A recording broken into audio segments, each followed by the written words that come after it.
perspective. If you think moral standards were high in those days, we have a major role to play in bringing it back. All hope is not lost. Let us consciously, in our own little space, impact on the upcoming ones, those values we so much cherished while growing up. Once we achieve a high degree of compliance, then we can be more certain about a better future. I support Sashimure Badejo in this drive towards changing the narrative of reference to the good old days, but rather pushing the story that a better and greater tomorrow is possible. Thank you.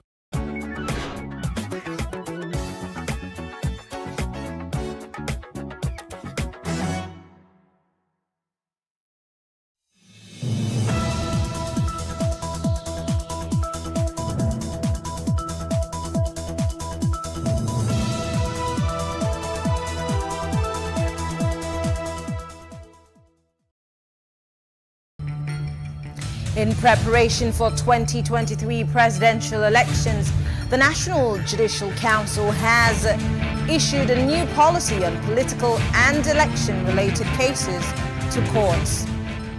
And the People's Democratic Party abandons zoning and throws open the presidential ticket. This is Plus Politics. I'm Mary Anna Cole.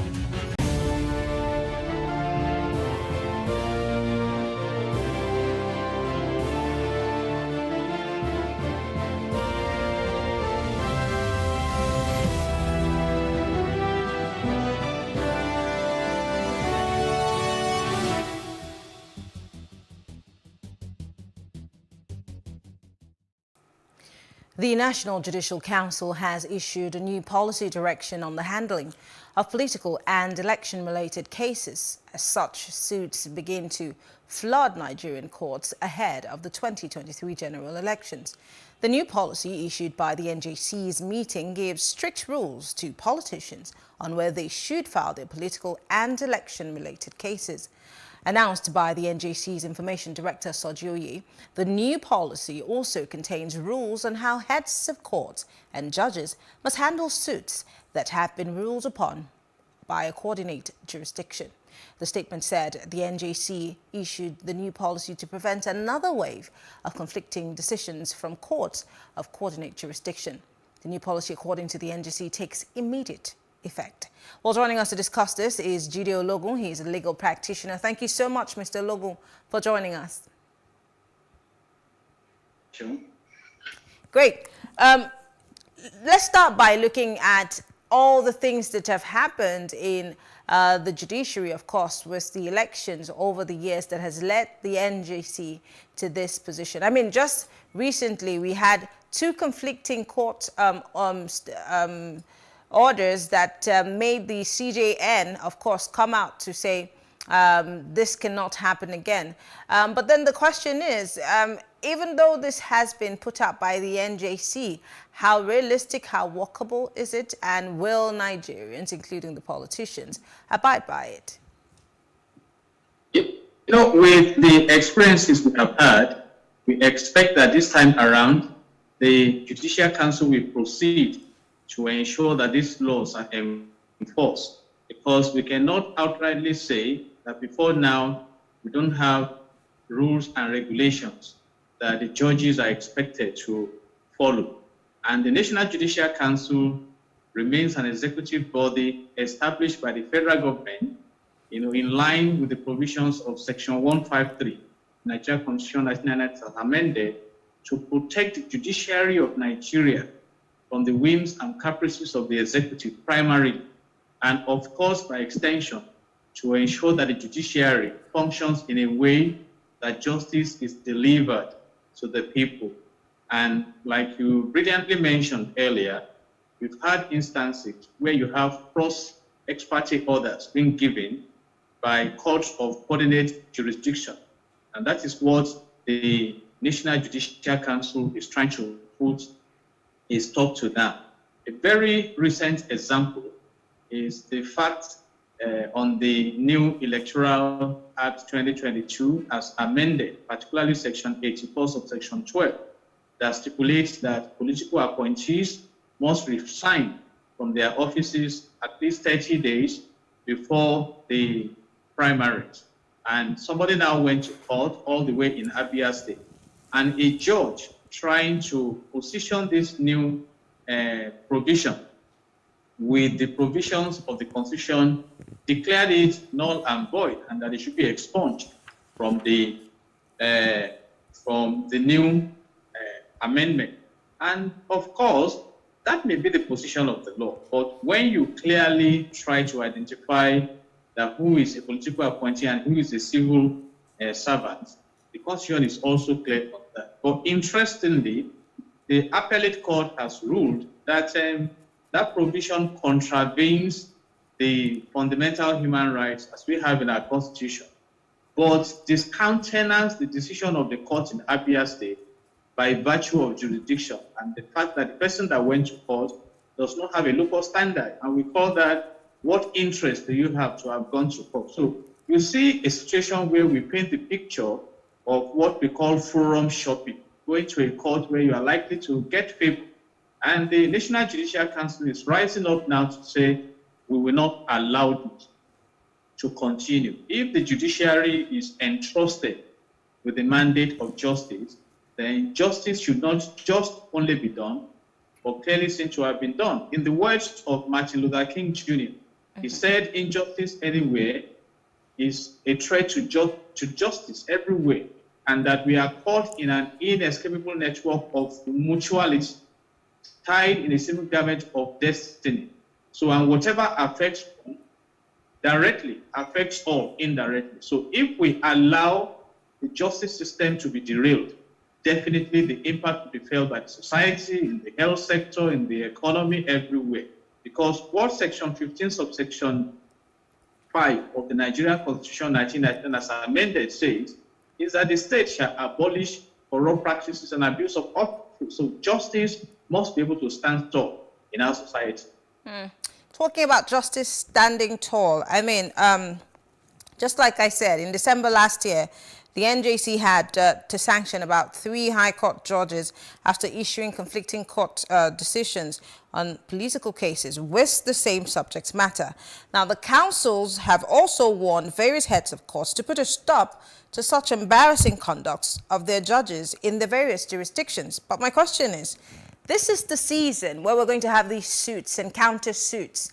What are the measures? Because you see, I feel like we in this country have several laws that may have covered almost everything, but we always find a way or look for loopholes. And half the time, you know, they're double standards. What are the measures are there that may be put in place to ensure, like you said, the enforcement or strict adherence to what the council has put out? Because it's okay, it's all fine and dandy to put this out, but what is the assurance that we will not see the same things play out that we've seen year in, year out for the election cycles?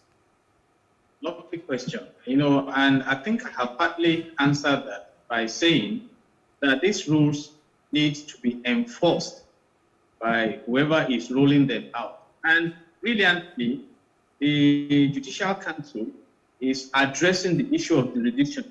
And one of the highlights of these new rules is that any suit that the outcome will likely have an effect or compel persons of actions beyond the territorial jurisdiction of any state must be filed at the High Court or the federal territory, Abuja. So that puts a stop to, for the example I just gave, where somebody will rush down to Abia State. And where there is a case within the exclusive jurisdiction of the Federal High Court, the due policy says they shall be filed or received at Abuja and assigned by the Chief Judge of the court. And it further states that all such suits within the course of action that arises in the state and the relief sought or declarations, you know, within the state are within the state's territory with no consequence outside the state. They shall be filed, received, or had only in that state. So you don't say that you are not satisfied with the decision of the High Court in Lagos State, for instance, and you start rushing to Osun State. You see, so they are trying to make rules and policies that will ensure that justice is actually transparent. Because, I mean, like all those cross-expertise decisions that brought embarrassments recently, that led to the sanctioning of some of the judges. We need to prevent all this. But you see, we have laid much emphasis on ex parte order. But in the words of Justice Rose Bibo, one of the justices in the Supreme Court of Nigeria, he is of the opinion that ex parte order must remain a part and parcel of our justice system due to its utility, because there are certain conditions that must be met before the grant of the ex parte order. And in such situation, there is a likely irreparable or serious miscarriage of justice that will result if that order is refused. And what is ex parte order? An order sought and obtained without putting the other party on notice. You recall that recently the governor of Central Bank rushed to court asking the court to grant an injunction against INEC and then the Attorney General of the Federation in respect of his intention to declare and obtain nomination form for the presidency of Nigeria. And the Honorable Justice said, no, this is not serious enough. Put the other parties on notice. Let them come and show cause or refuse or allow me to grant the order. So justice is declared to be the umpire in the society. See, the legislative arm will make the laws, the executive arm will execute the law, and the judiciary will interpret. And when the judiciary begins to lose the confidence of the people, it's a very dangerous development. It was Blaise Pascal who said that justice and power must be brought together so that whatever is just may be powerful and whatever is powerful may be just. If not, we'll be creating confusion in our society. That is why we must commend the noble intervention of National Judicial Council in ensuring that we follow the path of honor, trying to adjudicate in the temples of justice. I want to take you back to some things that the president had mentioned, I think, in his first tenure about, election tribunals. And of course, I remember lots of people argued about the manpower. They talked about personnel, judges to sit on these tribunals. So I'm trying to understand if this is some form of, let's say, a bridge between the election tribunal and the average court system.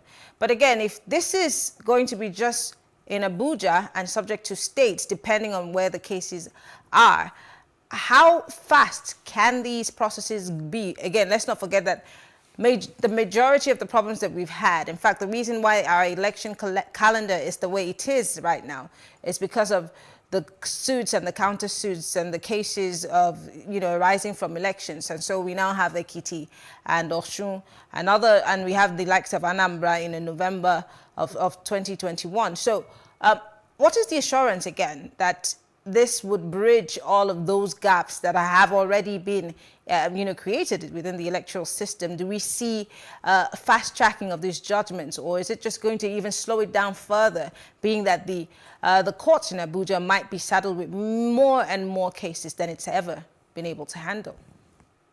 It's a function of efficiency and effectiveness.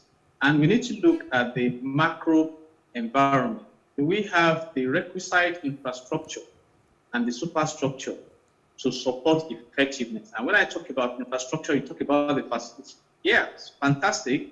When you get to the Supreme Court in Abuja, you'll be glad that you have such facilities in the country. But the story is not the same in many courts. There are courts you get to sometimes there's no electricity. And the judges or magistrates would have to struggle, to sit on these cases. And you talk about the workload. I can let you know that even in the Supreme Court of Nigeria, the courts may be dealing with cases of 2008. So there are various challenges that we can upscale. But what are we making available to support the system? And again, talking about the manpower, can we claim that we have justices and judges and magistrates, who serve in the temple of justice, that can fully concentrate on that career, that we don't need to combine other businesses with what they do, given the economic situation in the country? So these are some of the several issues that affect us. These are general issues, not just in the judiciary And that is why sometimes you find out that even members of the National Assembly that should be in the National Assembly making laws for the country are busy running after contracts and, running after importation of goods and services to make ends meet in quotes, despite all the huge allowances they collect. So we need to build a system that allows people to focus on what they have been mandated to carry out. You see, and in this age of IT, it should not be a serious burden to dispense justice. I can let you know we have a lot of challenges, I mean, new judges are, brought on board to support the system, and you constitute this tribunal when necessary. But given the fact that for many years we've had a lot of backlogs, then you must be concerned that we need to clean up the space to give room for efficiency and effectiveness. Because I must say that some judges are really working against it. I've been in a court at the time, and I really commend the magistrate who was in Ogba in Lagos here for working under such a very harsh condition. But just because she was diligent, another magistrate would have adjourned all the cases and asked you to come back at another time, because they have that discretion. So those are the issues we have in the country. We need to upscale our environment, our working environment, and the mindset, the attitude to work to ensure that we deliver. And that also brings the time frame into it, knowing that whoever comes to court is in court because justice is desired, Yeah, because I was going to ask also, because you're saying an upgrade in infrastructure, an upgrade in the working environment. And I'm looking at the time frame. The primaries for the political parties is just around the corner. And before we know it, elections will be here. Is there even enough time for that upscale to happen? Again, do we, and this question is solely for you at your own discretion, do you see the government in a position to do that upscaling, to make sure that it happens?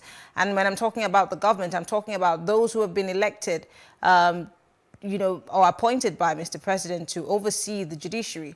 Do we see them pushing for those upgrades or the upscaling that you're talking about? And these changes that must be done to fast track and reduce the workload, can it be done within the time that we have before the elections in itself begins? Brilliant question. And I can let you know that in Nigeria, all things are possible. Let me bring the experience we had in the aviation sector recently, when the aviators, even expressed intention to down tools. You saw how quickly the National Assembly, decided to gather to intervene, and a top personality spoke to them, and that was suspended because the high and mighty are afraid to travel by road because of the state of insecurity. So, but that could not be done in the case of ASU. So it's a matter of priority. You see, okay, let me bring another case. The Section 4 of the Nigerian Constitution 1999 as amended says that the National Assembly shall make laws for the peace, order, and good governance of Nigeria. And you expect diligence in that. But sometimes it drags on and on and on and on. But right now we have the amendment of the Electoral Act to accommodate statutory delegates. And we can all see the speed at which that law is being amended. So it's a matter of how well it affects them. I can let you know, after all, you've seen how about 4 trillion naira we mobilized to attend to subsidy and things like that. So okay. The interest of the higher mighty and the interest of the general populace. But you see, the explanation that you gave, or the example that you gave about the aviation sector, that's more urgent and expedient for the politician. But then for some people, it might just be great if, certain things drag out in court and delay the process. So it's a win-win for certain politicians. But I really don't know what would make it urgent for the average politician, other than, maybe them also saying, oh, well, we're shutting down and downing tools. And I'm not sure that we will see that coming from the judiciary anytime soon, will we? I use that illustration to tell you that if it is important, there will be a way to attend to it. Like they say, if there is a will, there is a way. And let me say this, as a lawyer, I know the enormous discretion that judges have in their courts. I must at this point commend Justice Kanyib of the National Industrial Court. We were in that court on a particular day. We started sitting, I think, around 9 a.m., and this justice did not rise until about 6 p.m. And he will tell you, I'm not just here to listen to your cases, I am judged by the number of cases I conclude. So if, for instance, you come with frivolous excuse to waste the time of the court, he is the one that will throw out your excuses and give you a specific time frame. You have to come back to me next week, so day, to come and prove your case. Recall that recently, during the prosecution of Nnamdi Kanu, the law enforcement agents came to court and said they could not bring Nnamdi Kanu to court for logistic reasons. I mean, the judge could have said, what is the logistic? Is it vehicle? Then go to my pool of vehicles, get 2 Hilux vans, get my orderlies, and go and bring him here. So those who are in the temple of justice, they have enormous power to deliver on justice. And that is why sometimes some people suspect that, okay, maybe they are being manipulated. Let me tell you, naturally, with the crop of politicians we have in Nigeria, some of them just want to waste time and throw spanners. But when they realize that the courts will not allow any frivolity, for example, you come to court with a frivolous matter, the judges have the latitude to slam you with heavy damages. They slam you with serious monetary sanction, and then next time you don't think about it. But in a situation where we're even beginning to make laws now, that if a candidate presents fraudulent documents in terms of credentials, it's only another candidate that is contesting that can sue on it. So by some disturbing extensions, we are even trying to water down the dictates of justice. But by and large, if we want seriousness in the judiciary, we can create that seriousness. I've been in court when the judges will say, no, I'm stepping down this case. I will attend to you by 2 p.m. So go and get in touch with your other colleague, and this case must go on. I have 2 more adjournments for you. Don't waste the time of the court. So these are issues. But for some judges who are overwhelmed with different kinds of cases, and some lawyers also will naturally come to waste time, bring in different kinds of applications. But what some judges do is to harmonize everything and say, no, this application is not necessary in this instant case. Prove this or I foreclose your matter. So it's a collective responsibility to ensure that we upscale the respect that is allotted to the judiciary. So it's not just a one-way traffic, but I'm saying that these are all possibilities. They are all possible if we decide to make way for it and make effectiveness the order of the judiciary. How can the judiciary even, because I mean, I think the litmus test in as to if the judiciary has changed its ways or will be serving, or will be, as we always say here in Nigeria, the hope of the common person is in these elections and the season. How can the judiciary regain the trust of the average Nigerian, the public? Because we're all looking, many have lost hope in the judiciary. Many have pointed fingers. Many have said that they've sold themselves short, whether it be the bench or, the average lawyer. We've had those concerns over time. Do we see the judiciary trying to right those wrongs in 2023, even as they attend to issues that pertain to the elections? In closing. The essence of justice is to help us have a sanitized society. And I have said it. You see, in the judiciary environment, we have the bench and the bar. The bench talks about the judges and the magistrates, and the bar, the lawyers. And the bench can regulate the bar. I don't come and waste my time. I just said it, that go this way or I throw your matter out, then we go elsewhere. And one of the new rules now, which is fantastic, is that If there is a decision in a court of ordinary jurisdiction, for example, you got a decision in Lagos High Court, you cannot go to Oyo on the same facts. You can only go and appeal. Some people will go and start afresh, and that is if the judge in Oyo says, no, I've read about this case, I've heard about it in the news. Why are you before my court? I don't have time for you. Go to the Court of Appeal. And the Court of Appeal is ready to attend to it quickly. We move forward. And let me say this. Francis Bacon said, if we do not maintain justice, justice will not maintain us. So we need to create that confidence that yes, we can get justice from the judiciary. And the lawyers also can call themselves to order and say, no, let's help the judiciary to really gain the confidence of the people. And when you have these checks and balances, and you have a very strong and effective National Judicial Council trying to regulate, and they also have a penalty mandate. They can penalize and call people, lawyers to order. Then we find everyone trying to, stand tall in performing their assignments in the temple of justice. Well, I want to say thank you. Jide Ologun is a legal practitioner. Thank you so much for being part of the conversation. We appreciate it. Thank you. God bless Nigeria. All right. We look forward to what comes out of the courts and the judiciary in the coming elections. But thank you all for staying with us. We'll take a short break now.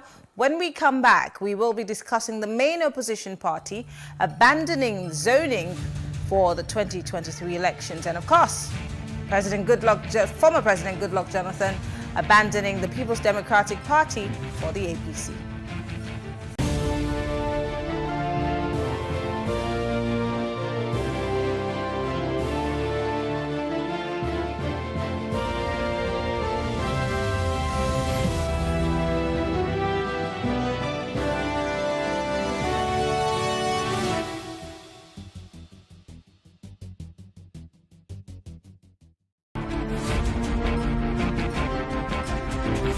You see, the greatest robbery of this election, Marianne, is the fact that it has been, because of the misrule of President Muhammadu Buhari, it has become an ethnic issue rather than an economic issue, rather than an issue of saving our education sector, rather than the insecurity in the Northeast and in all parts of the North. Now everybody is more concerned about where the president comes from than what the president can do, because everybody has seen the marginalization, the ethnicentrism that has been at play under the APC. There is a northern president that will be completing 8 years in 2023. And let me restate that the presidency is not of the party. The presidency is the president of the country. So whether it is APC or whether it is PDP or whether it is any other party, he is the president of Nigeria, not the president of the party. And for us, and I speak on behalf of Afeni Ferret, Ohaneze Indigo, Sandel, and the Middle Belt Forum, under the auspices of Southern and Middle Belt leaders. And I'm restating the position of that forum, that any political party in Nigeria, any of the major political parties, there are political parties that we know that are motion parties, any of the major political parties, particularly APC and PDP, that feel the other candidates will not have our support.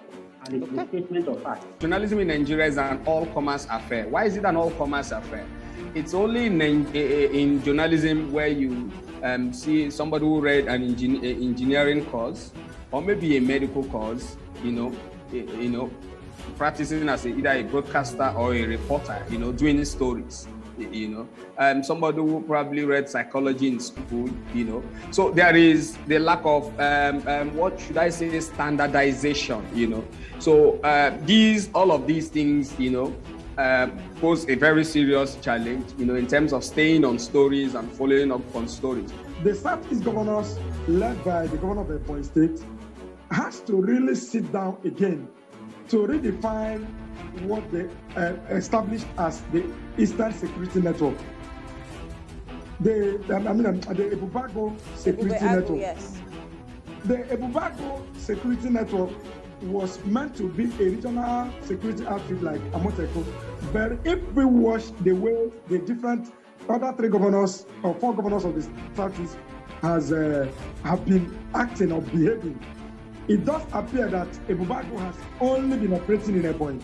And that I won't talk about it because what is even doing in Ebonyi, it is not going after their non-government, it's only going after political opponents. Okay, agreed, yes. PDP and APC, the two major parties, they have a zoning formula which they have been applying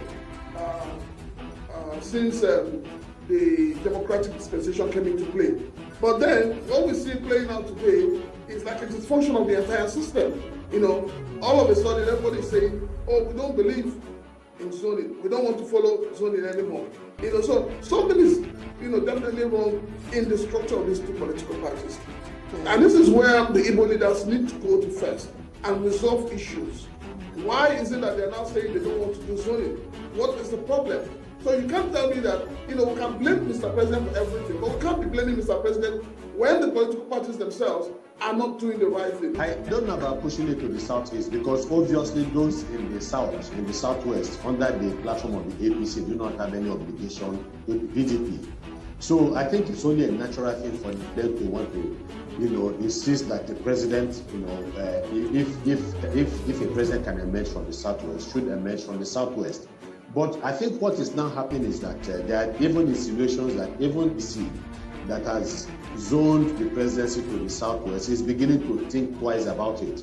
Perhaps they feel that there's a weakness in the south and that the south has not been able to come up with. They require consensus needed to put pressure on the north to give up on the issue of the presidency.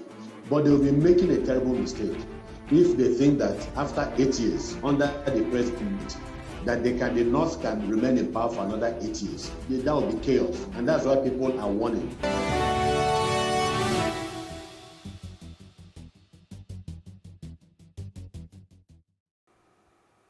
It's still Plus Politics now. The People's Democratic Party, PDP, has thrown open its ticket for the 2023 presidential elections. Rising from its 96th National Executive Committee meeting in Abuja, the party said after a very extensive deliberation, the committee aligned with the recommendation of the National Zoning Committee that the presidential election should now be left open. Now, the NEC also added that the party should also work towards a consensus candidate. Now, earlier, the committee led by the Benue State Governor Samuel Ortom had recommended that zoning, even though in the constitution of the party, be jettisoned for the 2023 general elections.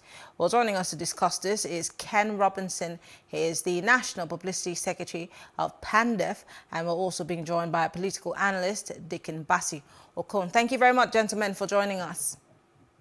Thank you for this opportunity. Good evening to you, Mary Ann, and the crew, and good evening, Nigeria. All right.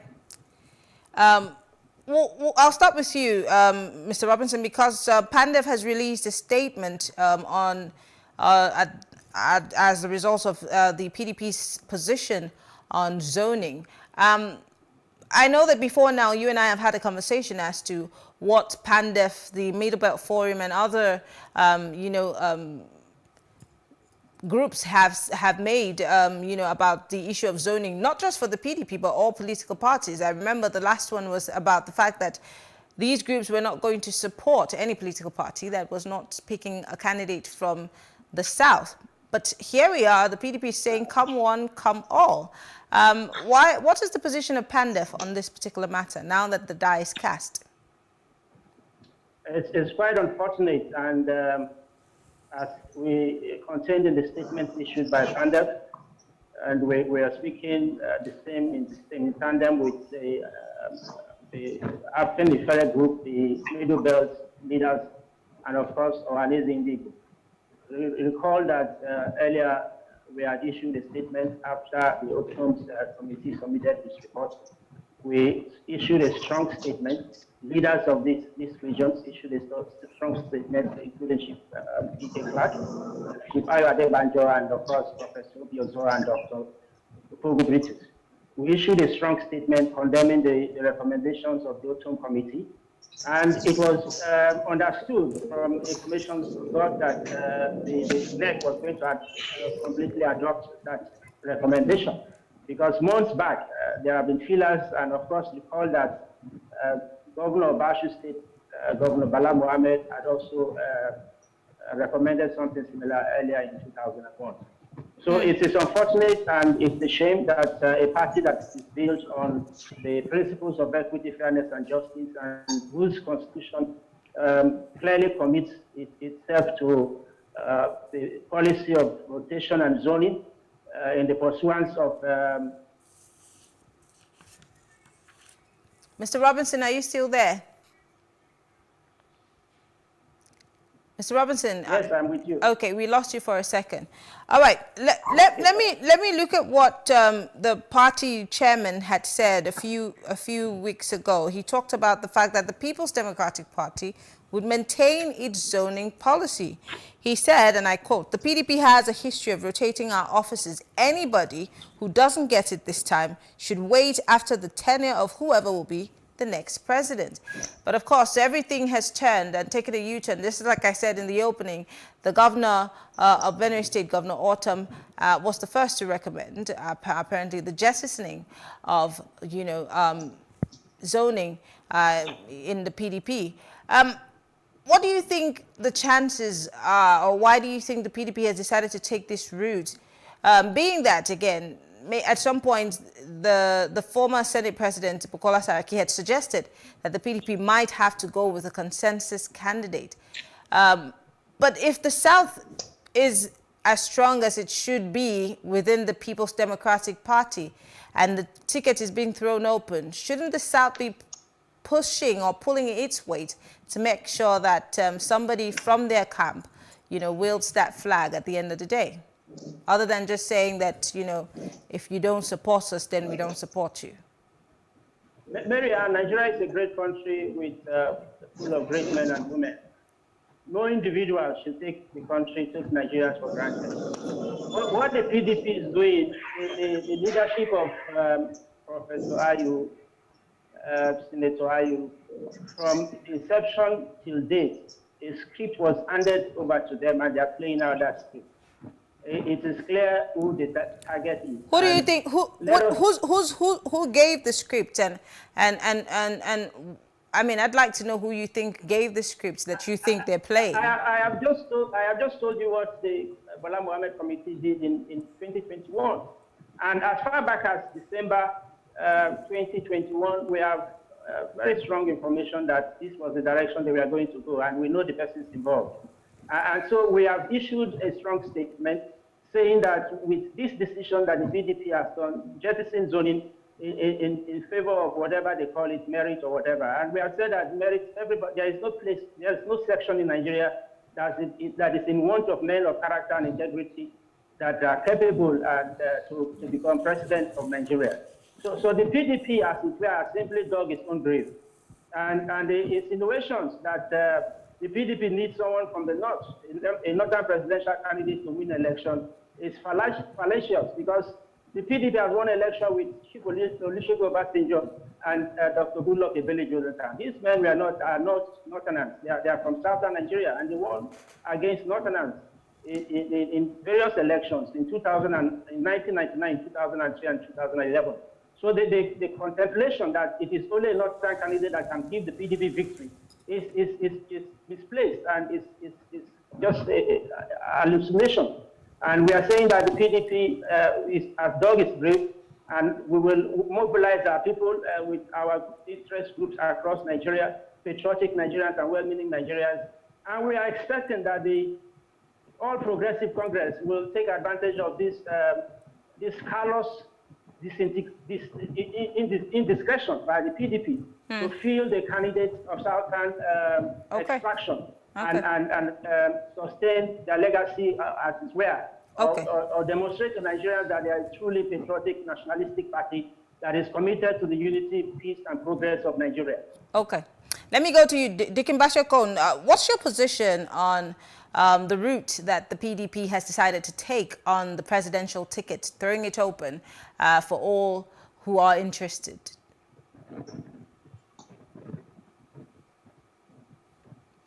Well, thank you very much. For me, it's a welcome development.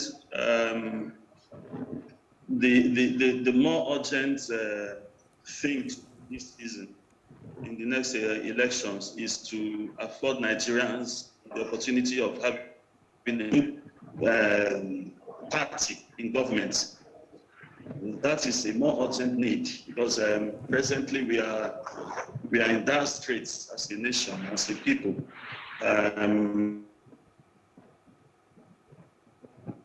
The economy is insecure. I mean, you can't lay your hand on anything that is functioning or that is working under the present administration. So for me, whatever strategy that the PDP has found best, be able to bounce back to power, it's a welcome idea. I welcome it in its entirety. I want the ticket thrown open, but let the strongest man, let the best man take it. That best man, I'm sure, will be the one to, with the best capacity. Now, but when we talk about best man or may the best man win within political parties, you and I understand that it's not just about what he has upstairs or his blueprint. It goes beyond that. It goes as far as financial might and how he's able to convince the delegates. So we may end up, or could we end up with someone who's not necessarily what we want in Nigeria today?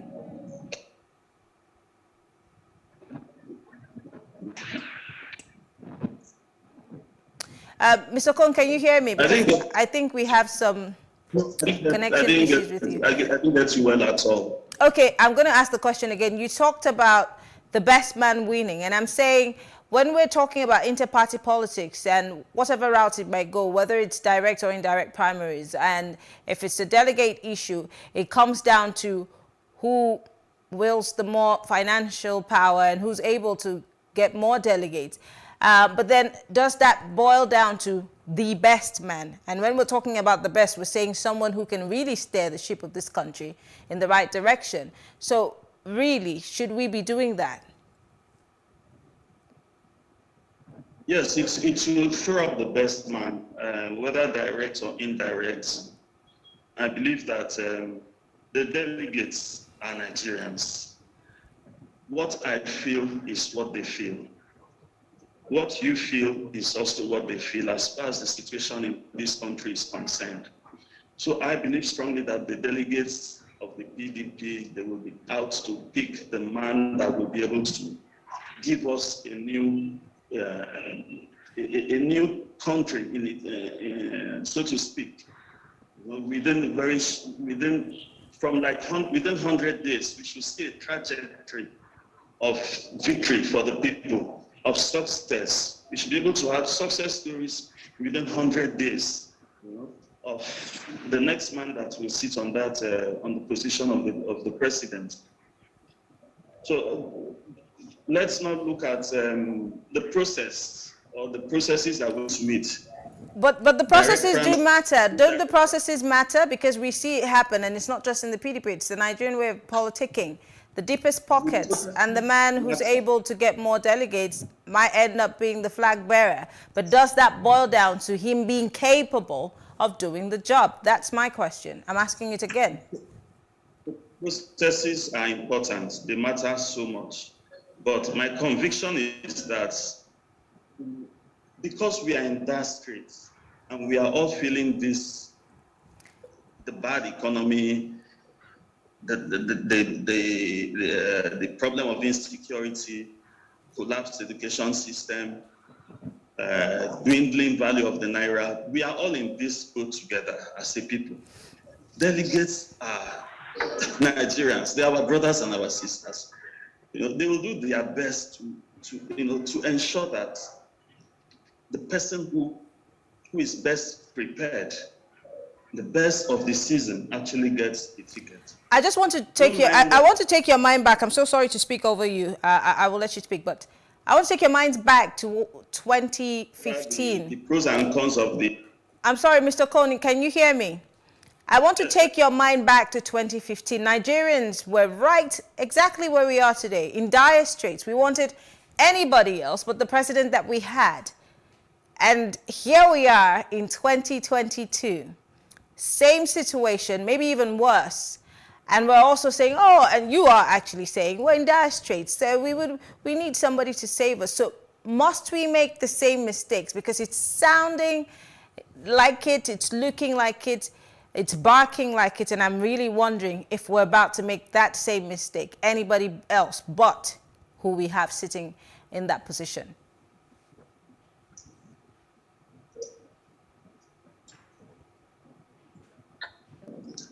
Can you hear me?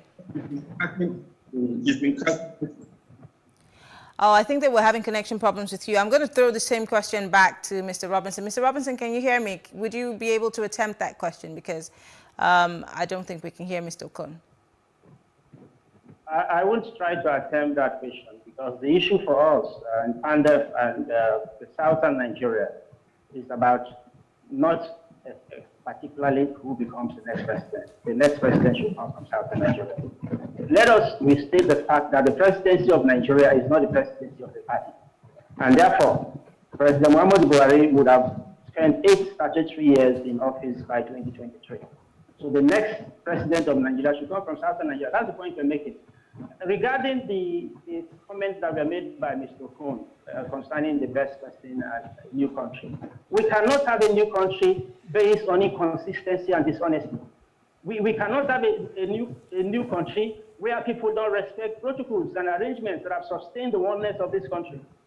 Zoning and rotation of offices is a panacea for crisis in Nigeria. It has brought about, maintain some level of sanity in our politics, and thinking that it is always a particular person. Let us not deceive ourselves. What is going on in PDP is shameful, and I hope that Nigerians will be firm and strong enough to say, look, enough of this, and decide for themselves who should be the next president of Nigeria. But Senator Ayu has said that. But Senator Ayu has said that anybody who doesn't get it this time, that he's all about fair play. He's all about fairness. I mean, if you think that the Souths should be the ones getting the ticket, then let all the Southerners come and show, if they're able to win the votes. And he's saying that if you don't get it this time, then you wait for another tenure where you'd be able to get it. That is insulting, with due respect to Mr. Party Chairman. That's the man who has been in PDP and has enjoyed offices because of zoning. In fact, the office he occupies now is on the basis of zoning, and it's surprising that he could make such statements. And with due respect to him, it's unacceptable.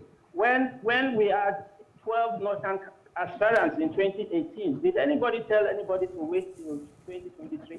Nobody. People decided that it should go that way, and all the aspirants were from the North. And most of them are running now again. The presidency of Nigeria is not anybody's best right. Nobody is destined to occupy that office alone. We are 200 and something million Nigerians, and about 50 million Nigerians are adults who are able to preside over Nigeria and direct the affairs of this country.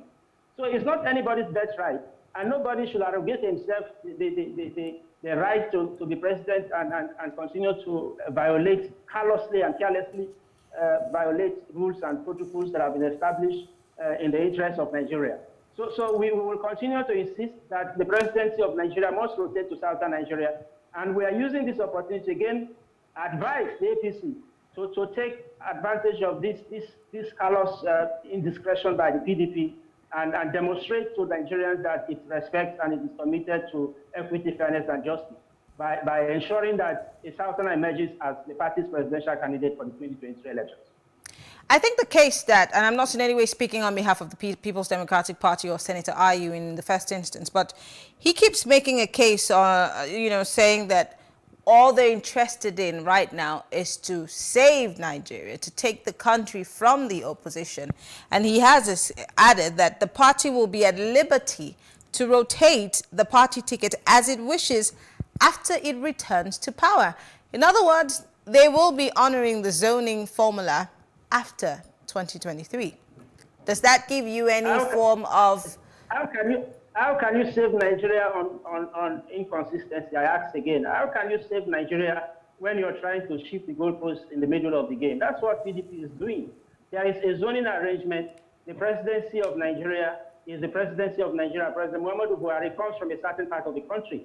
And it is unthinkable that anyone will think that we will welcome another Northerners for another 8 years or 4 years or 8 years or thereabouts in this country. In a diverse and complex country like Nigeria, we must restate that it is the even sharing of power that brings about cohesion and harmony and unity and progress. And when you begin to violate processes like that, what you're asking is that anybody can do whatever he likes.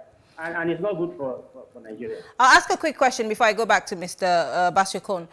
What should Nigerians be prioritizing, and Nigerians including you, PANDEF, and every other forum that's out there in 2023? Is it zoning, or is it a president that's capable to take us out of the doldrums? And I'm not in any way asking this question on behalf of the People's Democratic Party, but I'm asking you as a Nigerian, what should be our priority? Let me answer you by saying that the basis of crisis in any country, in any society, in organization, is poor management of interest. What the PDP is doing now is poor management of interest. And we cannot treat symptoms. The symptoms of the economy, of insecurity, banditry, those are symptoms. Or the unknown gunmen in certain parts of the country. Those are symptoms. What are the causes? It's disaffection, it's disillusion, it's lack of hope. For instance, you can't, there is nothing you can give to me to induce me to go and kill someone or to go and commit some sort of crime or kidnap or something like that. Because I have hope, I have believed in this country, I have believed in myself, I have believed that there is a future for me as a person, as a group of persons that I represent. And so it's difficult to find me in some kind of situation. But we have people in this country who have lost hope, who are completely disaffected, who feel alienated, who don't think that there's anything for them in this country, who even don't think that they belong to this country because of the way things are done. And that is what PDP is doing. We must learn to give a sense of belonging to every section and every sector of this country. Until we begin to treat the main issues and the fundamental issues, we'll be continuing to treat the symptoms, and we see these situations repeat itself. So it's the interest of Nigeria. It's the national interest of Nigeria. It's not parochial interest. It's not the interest of some rapacious politicians or a certain group of people. It should be the interest of the generality of Nigerians as a country. And those interests include security, of course, includes the economy, but most importantly, the feeling that we are one people. The feeling of love, the feeling of that I belong to this country and I want to contribute to the progress, the unity, the stability of this country. That is what is lacking. And what the PDP is doing now is aggravating that sense of exclusion that some persons have over the years perceived that is what is happening in Nigeria. Some people believe that this country is their country, is what they like that will happen, and what other persons feel does not matter. And that arrogance must stop for us to have a country that belongs to all of us. Well, I want to say thank you to you. Mr. Ken Robinson is of PANDEF, and Dickon Basiokon is a political analyst. Unfortunately, we lost that connection with him. But thank you, Mr. Robinson, for being part of this conversation. Thank you so much, as always, for this opportunity. All right. PANDEF appreciates it. Thank you. Thank you all for staying with us, and that's all for tonight. I'm Mariana Cohn. Plus Politics returns tomorrow. As we wrap up on the week, we'll still be talking for development. Have a good night.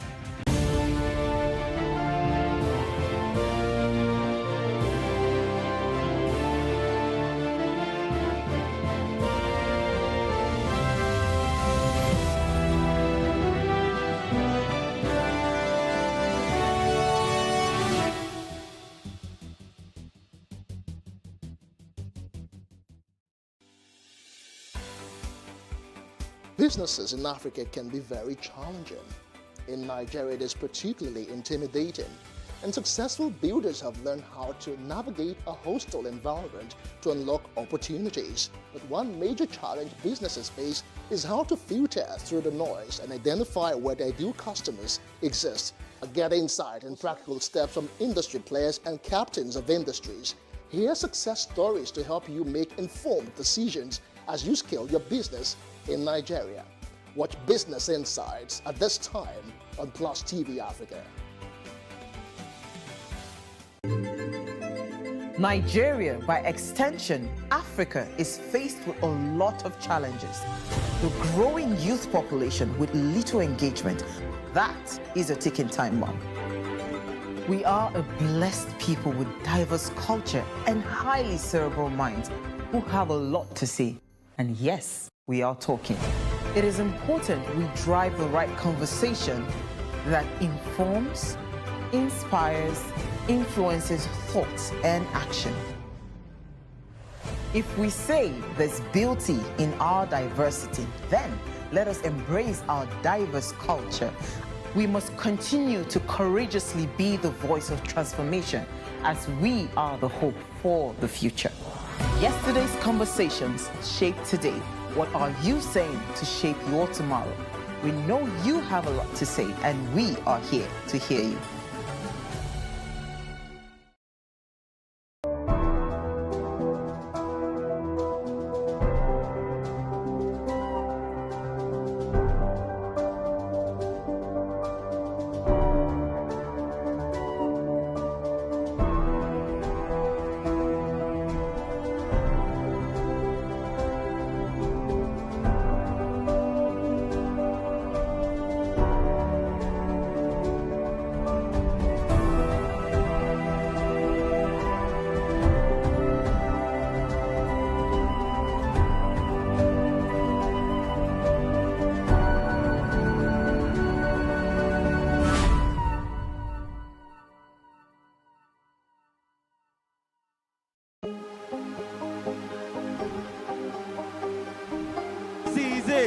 For upcoming artists to blow in Nigeria.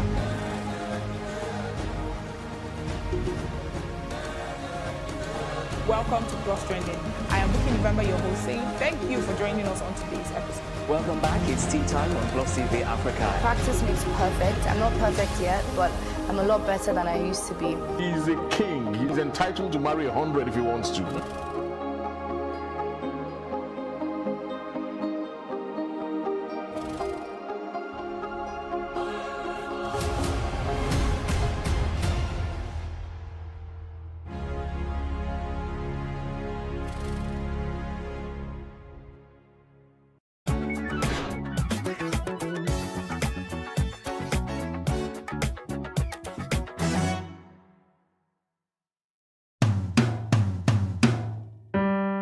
Hello there, my name is Hakeem Adebayo, and here is my good old days story. Once upon a time, this barrack boy had the rare privilege of attending military schools both at the primary and secondary school levels, where paramilitary activities were combined with quality education at next to no cost. I was that young boy who grew up in a nation bound by love, peace, and serendipity, a country where all that was of paramount interest to us as kids was to walk to school, attend assembly, sing in chorus to the national anthem, and pledging to our great country Nigeria to be faithful, loyal, and honest. Growing up in the midst of people of different tribes, religion, and educational background, we had a thing in common. We were all bonded by the calmness, yet disciplined military atmosphere. Those were the days when we make promises to our parents and we strive to fulfill those promises. In my case, I routinely made a promise and vowed to come first in my class at the end of each term, a promise I could fulfill only once. But the commitment to attend that vow was always an inspiration. Mere thought of calling my name and inviting me out for presentation of gifts before my classmates during prize giving day was a continuous driving force for me to always want to be at my best. Those were the good virtuous days when there were healthy rivalries, unjaundiced academic competition amongst students. How can I forget the numerous handwritten letters and postcards to friends and family? A visit to and fro the post office was always memorable, as you were excited with the suspense of getting a letter from the post office box and ahead of time. Hazard guesses on where, who the sender could have been. Oh, I remember with nostalgia our mail box, P.O. Box 219, Ipaja Post Office. That was the magic number. Can you recall yours? I wonder if that medium is still as potent as they were then, not with the advent of social media and smartphones. I equally recall those days when the sound of my dad's Peugeot 504 saloon car was a timely warning for comportment, a time to be well behaved and show your homeworks one after the other. It was a time to watch the famous NTA Channel 7 Television Show News and summarize the content of the day's newspaper to the man of the house, my father. God help you if the content of those newspapers were not fully digested and accurately summarized. Those were the days when we were taught to be abreast of events in our dear country.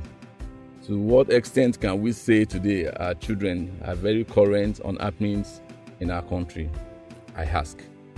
I recall those days, those good days when holidays were times to bond with cousins and uncles, when it was as much fun to go to a cousin in the village and it was for another cousin to pay us a visit and spend the holiday with us in the city. Life then was modest and humble. Such moments to behold were those when my grannies would call me only by my native pet name, and this was always followed by a rendition of the family's panegyrics, known as Oriki in Yoruba. It was always an emotional trigger. The call of Ajani was all I always desired to hear, and would be eager to run errands without getting tired. What a time. How I dream in wishes that few of these moments be brought back and a slice of it granted to the current generation to taste. How can we change the narratives by working towards providing a greater future for the upcoming generation? Instead of reveling on the glorious past, we can do it. Ajani desires a brighter future laced with the solid foundation of the glorious past. Today, I equally identify with Sir Shamore Badijo in his desire to bring back all that is good about our past, with a view to redirecting our paths towards a greater future, not only for us, but the upcoming generation. I remain sincerely yours, Ajani.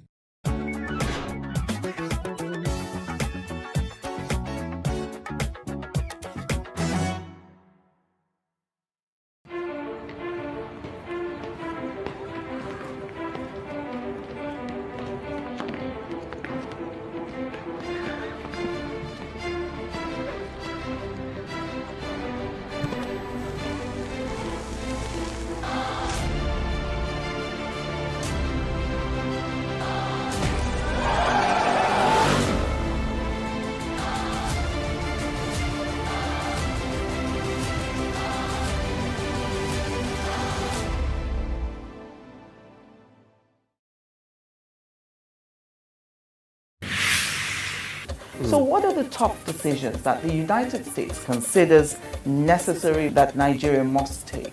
I like to think of my interactions as conversations, not interviews. And that's why I say asking questions is both an art and a science. Everyone says in Islam you are allowed to have 4 wives. Is it mandatory? The right question enables answers that educate, inform, clarify, and help you, the viewer, to better understand the issue before making up your mind. Our goal is to reduce from 10 to 2 days the time it takes to register businesses in Nigeria. Join me every week on this station, PlusTvAfrica, and gain exclusive access to my conversations. I'm Angela Ajetumobi.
Hello and welcome to What Are You Saying? #Ways, where we talk about topics in the news as it affects us all. I am Osaiwame Saleh, and today I'm joined by the amazing ladies, Noma Fangna Isia Fodle. Hello, ladies. Hello. Well, we're not together yesterday. Yes. It just feels like a continuation of yesterday. It just occurred to me that it was the same set yesterday. It's Uti that was supposed to break it. That was supposed to break. We don't know what happened to her, but I'm sure she'll be fine. Totally. Yeah, how are you? Very well. How are you? I'm tired. Tired. Well. I need to go. I need to sleep. I'm tired. I couldn't even hide my bags today. It was that bad. But yes, we're here. And that's commitment, isn't it? It's a lot of commitment. Totally. It's not easy. In spite of. How would they know? They will never know. They will never know. Issy, how was your day? It was good. It has been a good one. I can't fault it. Yes, we've, like Norma usually says, we don't look like what we've been through today. Absolutely. Absolutely. So yeah, we are here. We're doing what we do best. Absolutely. So, and there was a resignation. In fact, yesterday the social media and this morning was just awash by different people dropping resignation letters. Say, Omo, you can really resign in this country, you know? It's a very serious matter. So we're discussing resignation. Is resignation supposed to be for personal ambition or actually because maybe you have failed in the office that you're occupying? So that's the conversation for today. And here's what we found as today's quote. Some political leaders in the world make big mistakes, but they never resign.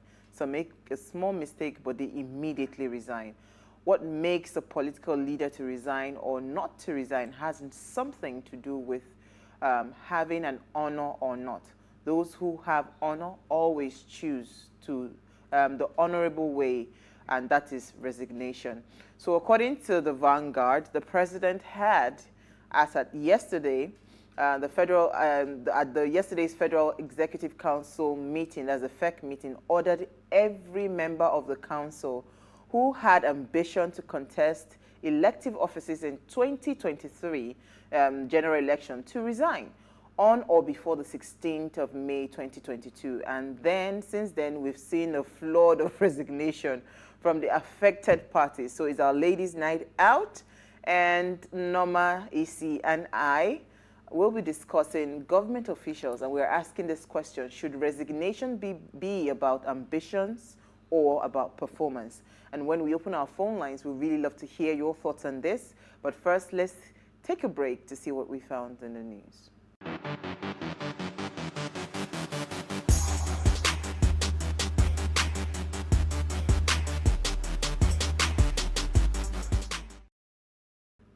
You are still watching Ways Now. May 12th is observed as International Nurses Day across the world to honor the services of nurses. It is the birth anniversary of Florence Nightingale, the English social reformer, statistician, and founder of modern nursing. She was also known as the Lady with the Lamp. She was the founder of modern nursing and was a British social reformer and statistician. The theme for this year's Nurses Day is Nurses, a Voice to Lead, Invest in Nursing, and Respect Rights to Secure Global Health. Many hospitals across the world are observing International Nurses Week from May the 6th to May 12th as part of its several activities, including yoga sessions and seminars are being organized just for the nurses. So, International Nurse Day. Happy Nurse Day. It's my twin sister's day because she's a nurse and she's very, I don't know how she's so passionate about a lot of things all at the same time. The way she talks about some of her patients and when she's not on call, on the day she's not on call, it's like, where have you been? You know how African Americans behave. Because they pay and wear. Not just that. Normal, listen. There are people who are doing it. Do you know if she were to be in Nigeria? The passion might be there, but the energy to move on might not be there. Absolutely, because I agree. The amount of disrespect we have for our health officials is alarming. Totally. People that take care of your health. So maybe it's the culture here, but we also have people who disrespect people out there. There's some people who are supremacists. So even when they are sick and you are helping them, they still feel they're on top of you. So they make certain derogatory comments, and because you if the pay is good, you can curse me all you like. For me, I would say that some people won't take it. Nurses Day for me is, I would associate it with retired nurses. My mother-in-law is one, and her twin sister is also one. Yeah, she's a twin. Yeah. So I have two mother-in-laws. So I'll dedicate it to them, especially those who have actually worked in this profession and served in this profession. I think they are quite passionate about it. Even if they are out of it, they still tend to ask you questions that has to do with your health. So Absolutely. Yes. So I would give it to the retired nurses. Yay. And the ones that are still in service. Totally, yes, absolutely. All right, so let's see what we found in the news. Number, you're going first? Or is your story ready, you see? Yes, it is. Oh, okay, go Thank ahead you. if it is. All right, my story is on what happened in Sokoto State, and it's a gory story, and it has to do with mob kills College of Education female student and sets body ablaze in Sokoto over alleged blasphemy. And it was stated that the female student, who is a student of Shehu Shagari College of Education, reported was beaten. Actually, she was beaten to a pulp. And the school authorities tried to rescue her from the mob. What actually started the whole thing was that this young lady actually was asked by her peers in the classroom and said, how come you passed your exams? Usually, what would be your answer? Oh, it's God or it's Jesus. Thank Jesus, I got it. And that was what actually aggravated everything. And they said she should take her words back. And when she refused to take her words back, of course, it caused an uproar, and everybody came together and attacked her. And she was set ablaze at the end of the day. Oh my So goodness. just when I In was school. In school. Just when I was sitting and trying to sort out some things, I saw a video that surfaced. Why am I all emotional this week? And it brought back memories because of what happened in the north. I've been in the north and I've seen people get burnt alive. Absolutely. I've seen people get burnt, and you see at the end of the day, you see, what's it called, pigs eating their dead bodies and dogs and all of that. So there's a boy on, if they can find it, on, I think it's on Linda Ikeji's blog that I saw it. Yes, I've seen the video where the boy was saying that either Linda Ikeji, but it's on the blog now, where the boy was showing the matchbox. That was and used yes, to set her he said ablaze. he was the one that killed her, and he set her ablaze. He said it in Hausa language. Nini nakashita. Oh my goodness. The ashana did not. So the ashana is a match. This is the match I used to set her ablaze. So if there is any level of humanness anymore in our leaders, they will fish that boy out. Yes. They will fish that boy out. Because you this see, one has the already level been of programmed. impunity that goes on in this thriving. country, like you think it is okay for you to take another human being's life. And you have the boldness to go on step camera forward. to say that this is the matchbox you used, you were the one that set her ablaze. That is key one thing is troubled young man. This is not issue of troubling. No. See, let me tell you what laws do. You know what? Hold on, Issy. Of course. This It's is been programmed to. This is what laws, right? Laws and implementation of laws does. Even if you have madness, it will curtail your madness. Yeah. Do you understand? Because if you know that there is repercussion for the actions that you take, that madness will be curbed. That somebody has the F100 and the audacity to go on camera, and he was showing the matchbox, and he was saying that he was the one that killed her. Somebody's child. Somebody else's child. Somebody's daughter.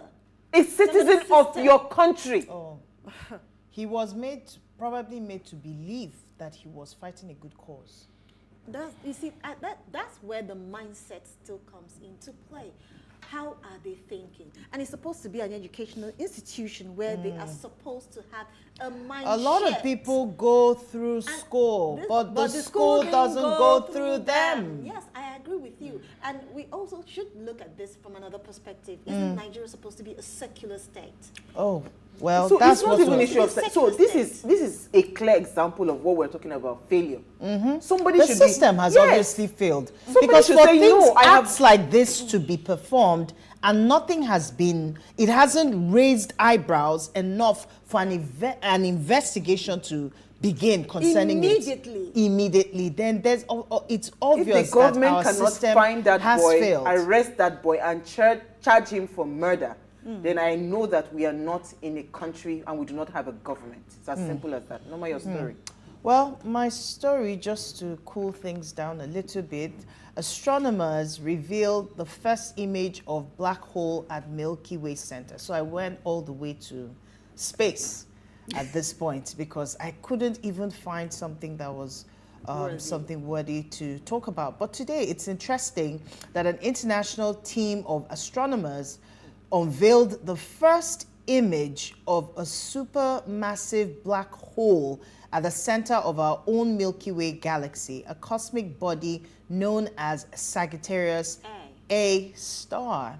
All right, so astronomers believe nearly all galaxies, including our own, have these giant black holes in their center where light and matter cannot escape, making it extremely hard to get images for them. But this one in particular was interesting because they were able to get images that we can readily see, right? The image produced by a global team of scientists known as Event Horizon Telescope Collaboration is the first direct visual confirmation of the presence of this invisible object and comes 3 years right after that. I think the last time they saw something like that was in 2019, where the very first image of a black hole from a very distant galaxy. So it's interesting that there's a lot of activity going on outside the hustle and bustle of the Earth.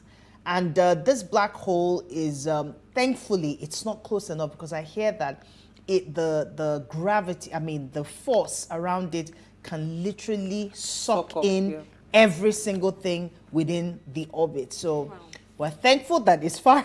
The distance, it's distant enough for us to see it, but not have direct impact on the globe, on the world. So that's a good this one. Our former Senate President Bukola Saraki. Why I took this story, I just did laugh. Politics. I saw it. He says, oh, it's not me that said it, that he will build 500,000 housing units annually if elected as president. That's what he's saying.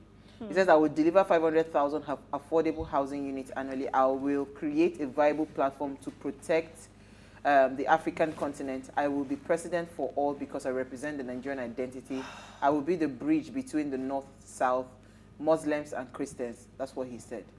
So you see these kinds of vague 2023, promises. That was the first thing that came to my mind. 2023, we're still having this conversation. Do you understand? So it's not even only that in 2023 that we're having this conversation. Vague promises like how? So you are talking about 500,000 housing units. How about we talk about people to be able to feed 3 square meals every day? Who are the people that would be able to buy this housing that you're talking about? Are you giving the housing to the people for free? Are they going to be saying, okay, you know what, let us mop up all the homeless people? What's the strategy? What is the current housing deficit that we have today in Nigeria? What are those numbers? You can't just wake up and think it is a feel-good thing to say that you want to build 500,000 housing. We are tired of this kind of promises. It is really ridiculous. Absolutely. We need leaders that would say, you know what, X, Y, Z are the problems. Because before somebody will even think of a roof over there, they will first of all think of what to put inside their tummy.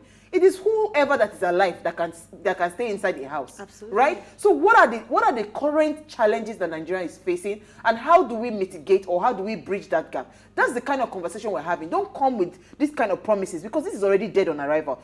A lot of Nigerians are tired of this kind of promises. I'm just saying this in case future people as aspirants wants to start to come up with this 500. Why? It sounds good to the ears, but 500,000, is that the deficit that we have in terms of housing? That's number one. And number two is, are you giving those houses for free? How many homeless people do we have in this country? How do you intend, to solve those problems? What's the payback plan? On that note, maybe we should start to resign. I'm most start the type of resignation letter. Stay with us. We'll be right back.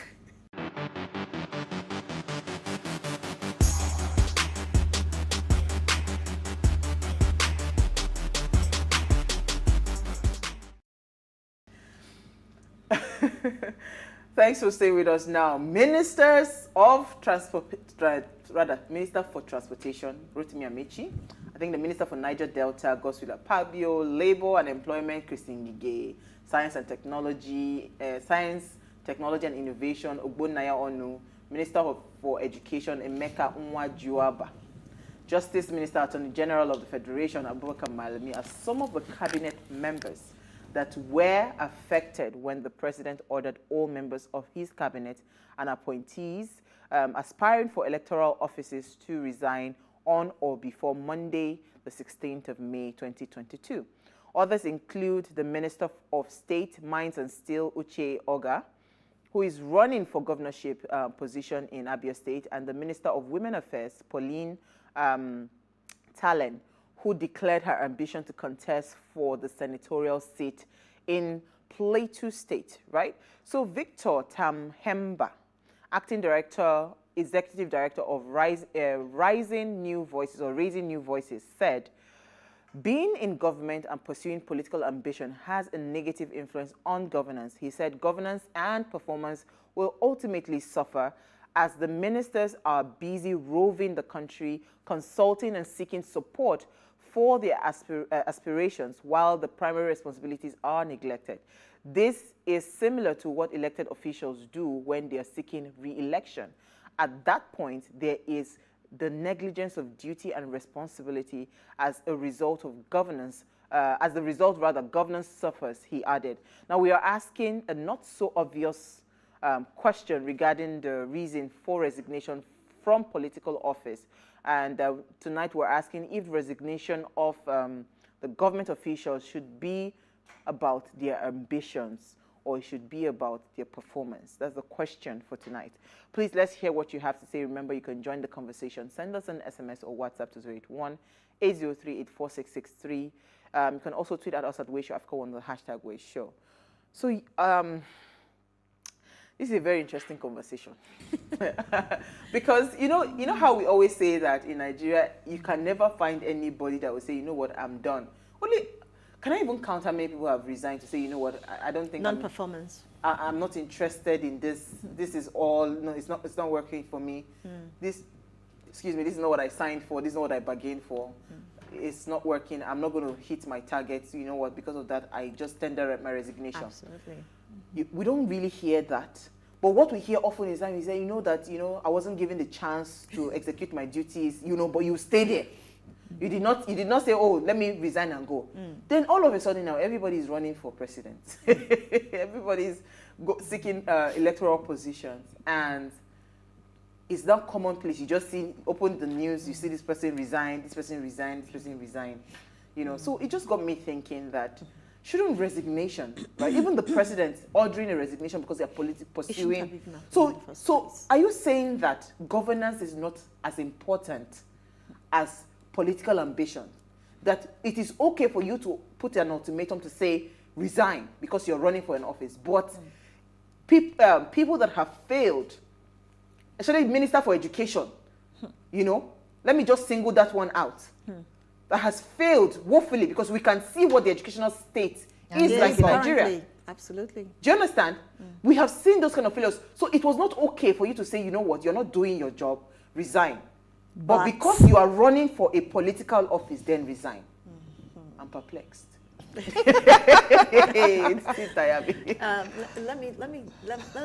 me step in by giving us a brief intro into this whole fiasco. I think, what is performance basically? Performance is you having that interest to do your task and perform it without any reservation, isn't it? Performance is excellent. To the best, yes, to the best of your knowledge and your ability. It could be below standard, it could be above standard, but the bottom line is you have performed the task. How did you perform the task is left for others to actually judge you on it. Now, what about ambition? Ambition is the strong desire for you to achieve something, to get something, basically. So, what is the desire here? Based on what your premise on what motivated our leaders or our individuals who are vying for the position, it is based on the fact that they have this strong desire to achieve their goals, which isn't to perform a task. It is basically to do what? It is basically to achieve their desire, which is to be the president of the country in whatever capacity they can. Now, in this context, would we say that they've gotten some level of principles or some level of honor or some level of integrity in getting their job done? That is left for the people of Nigeria to answer. That is my intro. And there was a resignation.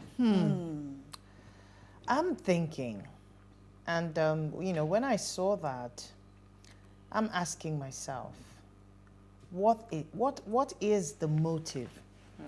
What is this a strategy because I am more focused on my ambition than on performance? And this is what our politicians, I will probably leave for them to answer, even though I'm not sure the majority of them are willing to answer the question. Because what service? When you talk about public offices, you are appointing people who have a desire to perform for its citizens, isn't it? Absolutely. You are serving the people. But from all of this, let me borrow Isi's language, fiasco that is going on. It is obvious that this is all about ambition. We have a lot of ambitious politicians. Look at the number of people who came out even after the fee was increased to 100 million. You have people willing to stake and call all their groups of friends and associations who are supporting them and funding them with 100 million for a form, a nomination form. Not the campaign. And I haven't seen this level of commitment and drive when it comes to your office, whether as the Minister of Labor or the Minister for Education. We haven't seen you being this passionate. And I'm wondering, government officials, you want to resign. What is the motive behind your resignation? I think it's because you have the ambition to become a president. Maybe somewhere in your dreams or in your, your circle of influence, you've been told that you have what it takes to become the president. And I've yet to see who is asking questions. I think it's only the vice president that I've seen put out some write-up about why he has intentions to lead. He's been in government. He understands the terrain. And he believes that now is the right time for him to come out at this level, to serve the people of Nigeria. That is his own statement. I'm yet to see any more statements. But from all of this that is going on, it is obvious that any resignation that is going on presently is not because they have the interests of Nigerians at heart. It is not because they want to change the situation of ASU strike, or people that have not been paid for months, or the fuel situation, the fuel crisis that is going on, or the food insecurity, general insecurity in the state, kidnap. Who is saying something about it? Who is doing something about it? When we see what you are doing, and then you say, I think that in this capacity, I can even take it further by becoming your representative in the area of the presidency, then it can make sense to the Nigerian citizen that, yes, we have seen a track record. Yes, we've seen a history that this person means well for the people. But we haven't seen any of that. All we're seeing is resignation so that my political ambition can come to pass. Hallelujah. Praise the Lord. So I took the liberty. My Ebu Omolola, I told her to send me a few resignations that we've seen globally. When you hear government officials resigning abroad, you know, it's a completely different ball game from Nigeria. So there was one that says the Sri Lanka Prime Minister resigns as government cracks down on protests over economic crisis and gross mismanagement. Yeah. That's one. 4 Russian government officials resign as war-included sanctions bite. Sri Lanka Prime Minister, okay, I think I talked about that one, resigned, including 4 lawmakers. And there's one that struck me. UN, the head of UN agency resigns as questions arise about loans. So you hear that there is a shady deal going on, some kinds of underground conversations and all of that. And you just see the person say, I'm resigning, I'm all of that. But you see, when this resignation started happening in Nigeria, first of all, I was shocked that they can actually resign. Somebody can actually type a resignation letter in this country. Yeah. It's not possible. It's either you are kicked out or you're not re-elected and all of that. Yeah. But it now got me a lot more worried. So the fact that you haven't performed all these years did not even prick your mind to say, you know what, I think I've failed. This was not what I promised when I was going into this office. So for that singular reason, I want to step back. That did not come up. Every resignation that we're seeing now is because somebody somewhere wants to pursue a political ambition. Some have even refused to resign. Do you understand? The governor of Ebonyi State, I believe, he had some law case, and he was still, he said he would still be governor in spite of, and he has a pending case in court. So you see, that's where another thing, that's where I talked about, if you recall what I said earlier, I talked about integrity, honor, and principles. If you do not have the principles, which I think, in quote, that it is questionable in terms of our political class. If you do not have the principle, would you have the interest to actually step down because of the fact that I did not perform, because of the fact that my track record is not speaking for me? Integrity also comes to play. Of course. It plays a huge role. And we know that this is totally lacking in the political class. So they cannot be, they won't have that conscience that, oh, I didn't perform my task up to par, and I didn't do my job. And let's look at the educational sector, for example. You know, the education sector is on strike. Is on a total downward spiral. A whole minister for education, you are resigning. Where did they pursue minister for labor as well? You are resigning that you want to go and pursue, what's it called, a political ambition. Labor minister is resigning to pursue a presidential race. Yes. People have been on strike. What is the future of any nation? Go and check the educational sector. Oh, yes. If you see how good the educational sector is, you would know that, okay, this country has a future. As it stands today, what is our future as a country? Then we are now seeing, I mean, so much resignation, but it's not because I failed at my point, my line of duty. Yes. But no, it's because I want. Because of integrity. Our politicians or leaders lack integrity. First and foremost, when one resigns, like you rightly said, it's because I have failed on the promises that I have said, or the things that I said that I will be able to do within the time frame of my appointment. And where I see that I have failed, then that means I am not worthy to occupy this office or this position. And the honorable thing to do in honorable climes is to step down. Is to be able to step down. At least with a sense of, what's the word? The little dignity that is left of you. You just respect yourself and calm down. I think there is a way to do that. We like it from all of the theatrics that have been seen. It's obvious that our people have no shame. You know, you say something and now it makes sense, a whole lot of sense to me. You can't shame the shameless. You can't, no way. You cannot shame the shameless. As long as, for the effrontery to step out to say, vote for me as president. When you are given an appointment which you woefully failed to perform your duties in.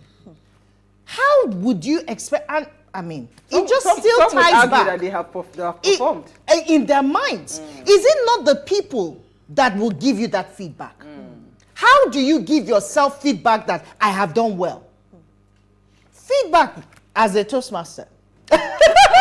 Feedback, we say, is the breakfast of champions. Yeah. When I give a speech, am I the one going to tell myself that, yes, I did well? No, I have to hear from somebody else, because there are what they call blind spots. There are areas that I may not be able to see well, that somebody from where they are, their perspective can see clearer than myself. And they'll be able to tell me, oh, you missed it in here, in A, B, and C. Absolutely. But I will finish and I will tell myself, oh, I did an amazing job. And that's it. That my word is final.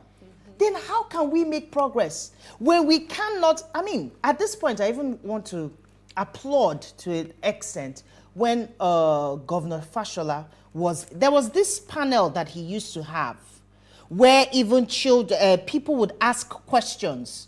I don't. Town hall? Yes, the town hall meeting where people can ask questions. Okay, what are you, as in this area, these are the areas we're having problem. What have you done about it? And then he takes up all of that, and then he goes back to the drawing board. Say, okay, what are we doing? So that by the next town hall meeting, we have a report. To give the people to say, okay, this is how far we've gone. We are not expecting you to accomplish all of your plans 100%. But like my father would say, be seen to be trying. On that note, let's take a break. I want to open our phone lines. Please, I want to hear your thoughts on this conversation. Stay with us. We'll be right back.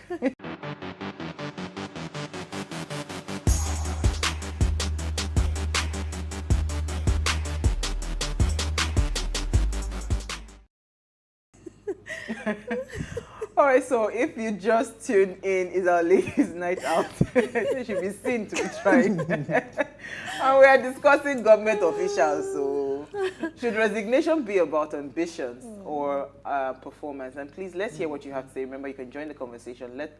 Send us an SMS or WhatsApp to 803-84663. You can also tweet at us at WayShowAfrica1 with the hashtag WayShow. And our phone line is now open. The number to call is 07025007749. That's the number to call. Do ensure, please, turn off the volume of your television set so we can hear ourselves. You know, you see what that writer said when I was introducing the topic, when he talked about distractions, right? Yeah. Even before, see, if you even notice, right, it's 2023 that the election, governance stopped in 2021. Totally. Because you see what politicians do, they plan 2 years ahead stretch for the next election. We already know that governance is suffering as it is today. Anything you're doing is almost at a halt because everybody's energy and everything is focused on 2023, the general elections, right? Yeah. Already that is even suffering. Then you now come and crown it with the insult, like it's like pouring salt on an open wound, right? You haven't even done your job. You know, most of the people that are coming out to say they want to run for elective offices, most of them have questions to answer when it comes to the performance. So they hide on that of their the job that was given to them, their job description, right? And you then wake up and say that it's like you know how it. I don't know how it feels. Like you know that I have failed so well. Then now. So your resignation was not because I didn't do well. Your resignation is because I want to now go further for another position so that we would elect you. So what does that tell us? Wow, that's boldness. And that's selfishness too. No, it's boldness. It's also selfishness. They will not tell you it's selfish. Because why is it selfishness? Because it is not about what the people want. It's not about service. It's not about the people. It's all about them. And at the end of the day, like I stated earlier, principles and what's the way forward? Also comes to while play. we're talking about this matter, because you see, even with the people that are current governors of states that are picking up forms to say they want to run for presidency and all of that, that one in itself is an issue because the governance of that state is on hold. A lot of those states are suffering, in terms of governance-wise.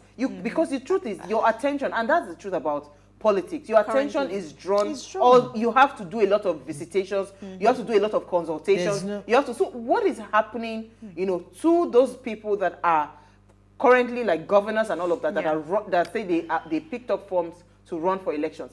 Everything is suffering. So how do we draw, where do we start to draw this line? And if at all there would be a resignation, right? Where do we as a people start to demand those kinds of resignation? We as a people. Are we as a people? The question here is, I feel that we need to understand that we as a people, we need to come together and understand the dynamics of governance and our political leaders. Like Dr. We had him on the show. He said that the leaders are our servants. They are supposed to be leading us and serving us at the same time. So we need to understand that they are answerable to us, not the other way around. Where did they get the monies from that they're using? Where did they get the monies from? Their committee of friends. Committee of friends, in quote. And another thing we should also take into cognizance is this, that we should be mindful of where, I'm losing my trail of thought, but we should be mindful of the fact that these people do not have our interests at heart. Absolutely. We should be totally Their mindful actions of already this. say that. Yes. Let me take our first caller for the evening, Dr. Adewoye from Adamawa State. Wow. That's a far place. Thank you for calling.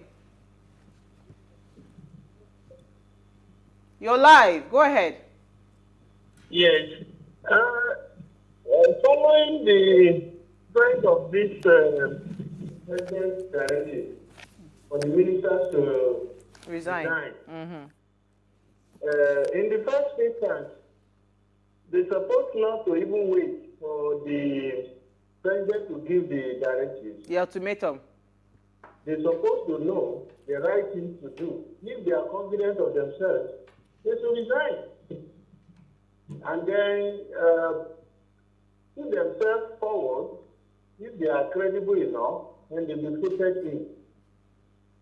And as all of us know, most of these people that are coming up, many of them are not credible. But let's put our hands and see, cross our fingers and see what is going to happen.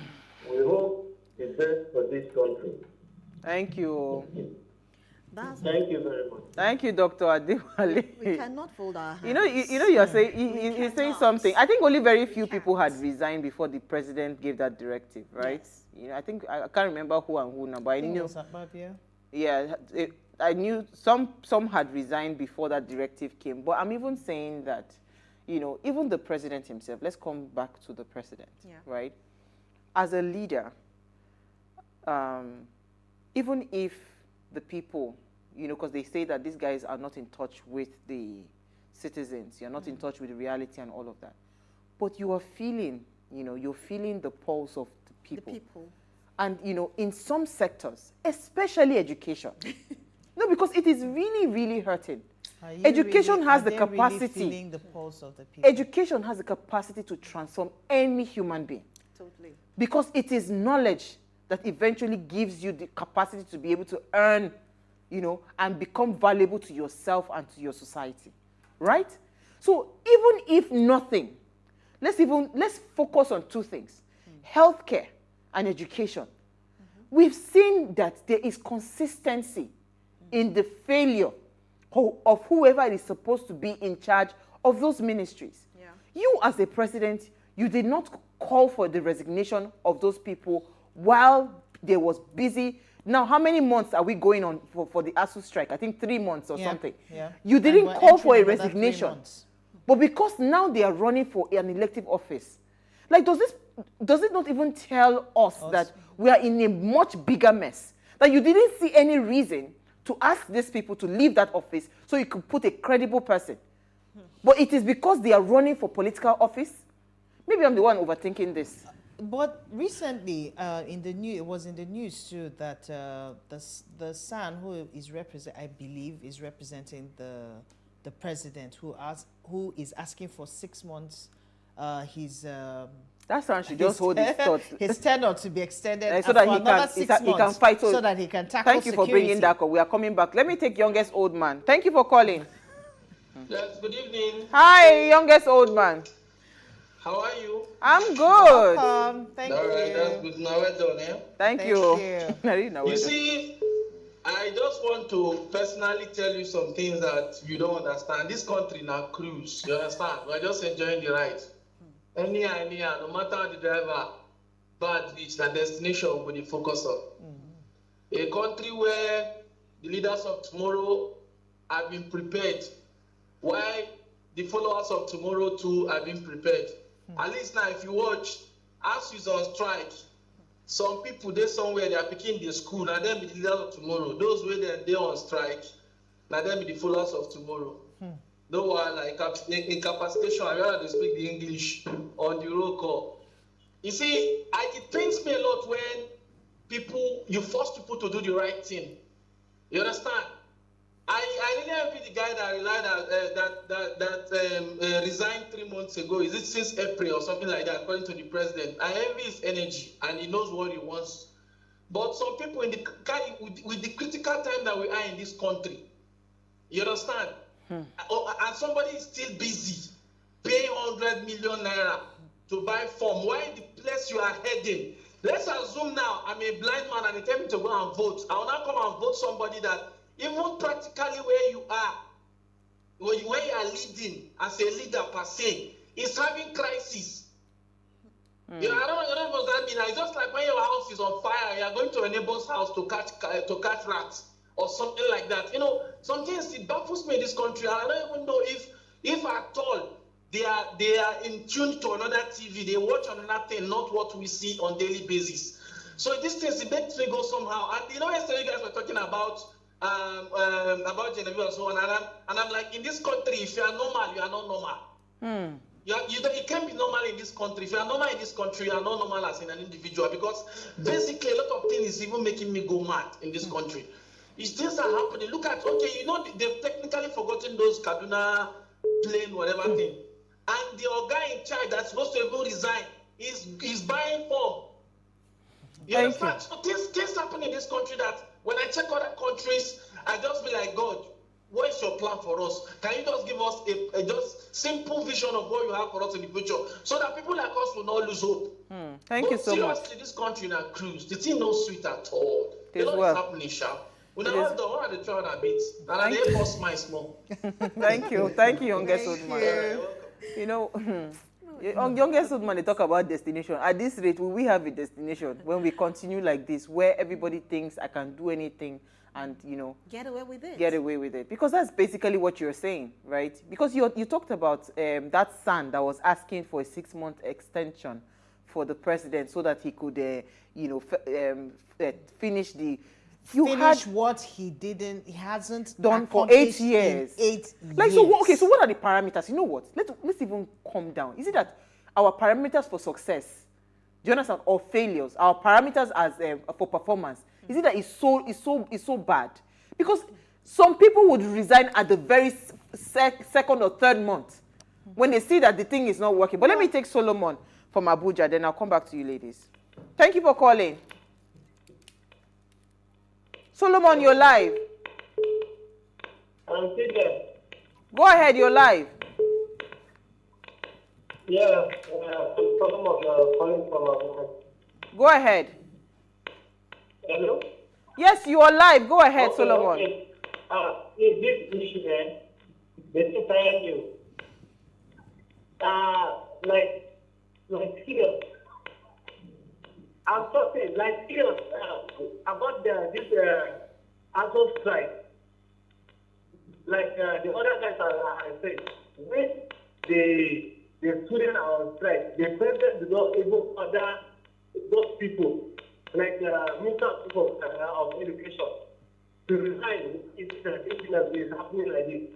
He did not say anything about it, but now that he has put in place on become a president, is the time that he is asking them to resign. Well, I know it's right. He's supposed to tell them to resign, but the next time that it's supposed to ask them to stop, he refused to ask them to resign. What kind of country is there that man said? Thank you. If I just done like this, the time of the thing like that. Thank you so much, Solomon. Thank you, Solomon. The voice, the feedback is really is a lot. Bad. So for me, I don't even know where to go from this, because what are the parameters for performance? What are the parameters for success? How do we say that this particular thing, this person has succeeded in their deliveries? What are their KPIs? No, not KPI.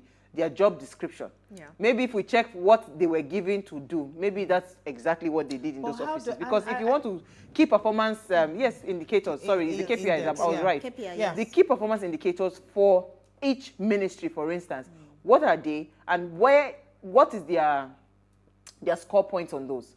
But let me take Michael. I think we have another. Today is today. Michael, you're live. Please go ahead. I can see that opportunity has been presented for us as Nigerians to decide our fate again. Mm-hmm. We had the opportunity last 4 years, last 8 years, and we actually missed it out. But this time around, another opportunity has been presented. Mm-hmm. So I think everybody should actually, stand up to this reality. Now, what should we do to salvage this situation? Because hello, can you hear me? Yes, go ahead. Yes. So to salvage this situation, so that we don't find ourselves in another mess again for the next 4 years.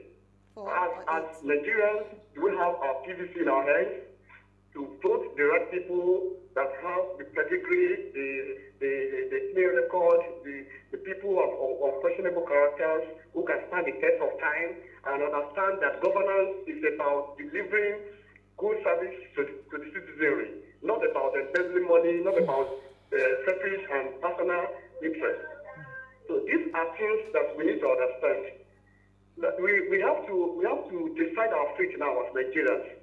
A critical issue was raised at the floor of the National Assembly about electronic voting, which would have been a valuable platform of preventing electoral malpractice. So that which would have been a valuable platform of preventing rigging in elections. And that thing died down. That critical issue died down at the floor of the National Assembly. And Nigerians never did anything about it. And we have rights, like there should be a kind of referendum where the citizens can vote to decide a particular issue and say, okay, this is what we want. These people that are there, we put them there. We voted them there. We elected them there. So they're not called representative democracy. But what are the, so thank you so much. Thank you, Michael. So that's the question I'm asking, that what are the KPIs that we're expecting from these people in their ministries? Because if we do not even know what they are supposed to be doing, how do we then call for their resignation? Because I feel in answering this question, resignation should be based on the fact that you under-delivered. On your performance. Do you understand? If I may add to that, Uwa, we need, I think, education, but not the formal education, maybe even in the formal sector. In the formal setting, we need to educate Nigerians, right? People who know, how much of it are you talking about? In your conversations, how are you educating and enlightening people about their choices, about the politicians or leaders who are aspiring to come up to be their next group of leaders? In the markets, when we're having these conversations, this should be an everyday engagement. I don't know how they picked it out of our education system, where history, we no longer have history where we can tell young people, say, these were people who failed us in the past, these were the things that happened, this was what happened, this and these are the, so that in the future they can ask the right kind of questions. So when we're engaging, it's very important that we begin, and every Nigerian, and this I'm saying to every Nigerian, every conversation that you're having, talk about it. If you know what the right thing is, educate people. There are a lot of people who don't understand these things. They think it's only, when they send them rice and this and that. I was listening, I don't know if I mentioned that, I was listening to a radio station, and they were asking the question, what is your vote worth? And people were saying, if they pay me 500 million now, somebody said 500,000. People were putting, some have said that they've even sold their votes. That's how bad the situation is. But when people understand, it is not just about selling your vote. The implication, when you sell the vote, you are selling the future of generations. So the question I'm asking is, when should we start to shout to say, you know what, you are not performing? Because you see, the common theatrics in politics in this country is that if a new dispensation comes in now, like tomorrow now, even if it's under the same party that they re-elect the president, you say, it was the past previous administration. They begin to do blame. They use one whole year up to 2 years to be doing blame game. No, it's not damage. Blame game. Blame game, yeah. That it was because of this person, this one, you know, and all of that. And because we see this play out all the time. So if we want to start to hold our leaders accountable and want to hold them based on performance, right? How do we even go about it as a people? He made mention of a referendum. Sorry, if I may quickly come in there. I mean, there are these things that they sign up, petitions that they sign up. I think maybe those things work in this country. Some of them do. It's how often, how consistent, how persistent are we? It still boils down to education. If people do not know that they have power, as little as signing a petition saying, this is not what we want, and we are able to present it in court to say, millions of people have said that enough is enough about this particular situation. But because they do not know, and there's nobody talking about it, then what continues to cry will continue to cry. Let me hear your thoughts. Mama has said the main thing, which is awareness. Awareness plays a huge role in all of this. If we are not aware of the job description and the rights that we have as a people, the KPI of each political appointee, as well as we knowing our rights as individuals or as the electorate. Thank you. As electorate, we will continue to make the same mistake. However, we also need to understand this, that we have a government that would stand for us when we stand for ourselves. If we do not stand for ourselves as a people, then they will not listen to us. Absolutely. So we need to step up on our Mama, you have a comment? Yes, I do have a comment. It says, good evening, my dear beautiful sisters of what are you saying ways. Concerning government officials resigning, it should be about performance.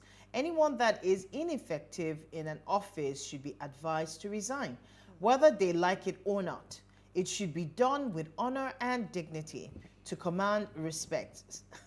Sister Noma said it all. We cannot shame the shameless. Yes. Because people think that it has to be them and no one. It is not a do or die affair.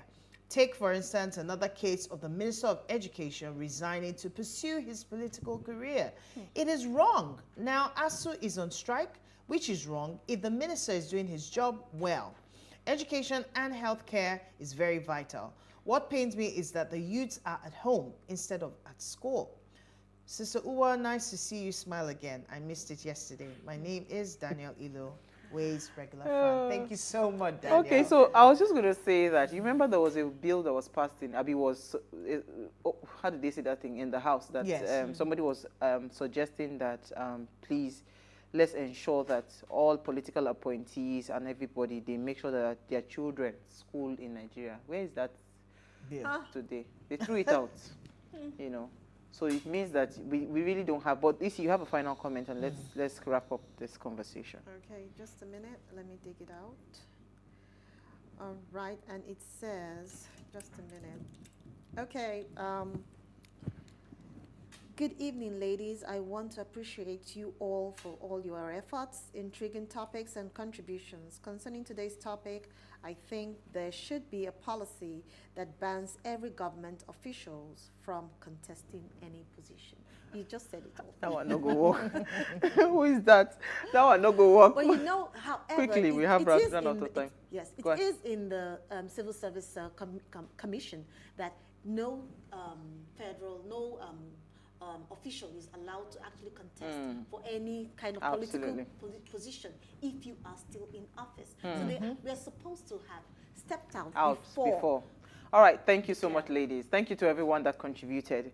Now, before we go, ensure you follow us on Instagrams at WayShowAfrica, on Twitter at WayShowAfrica1. You can interact with us further, drop a comment, and more importantly, follow all our engagements on social media. If you missed today's quote, here it is again. Some political leaders in the world make big mistakes, but they never resign. Some make a small mistake, but they immediately resign. What makes a political leader to resign or not to resign has something to do with having an honor or not. Okay. Those, I'm trying to find where I stopped.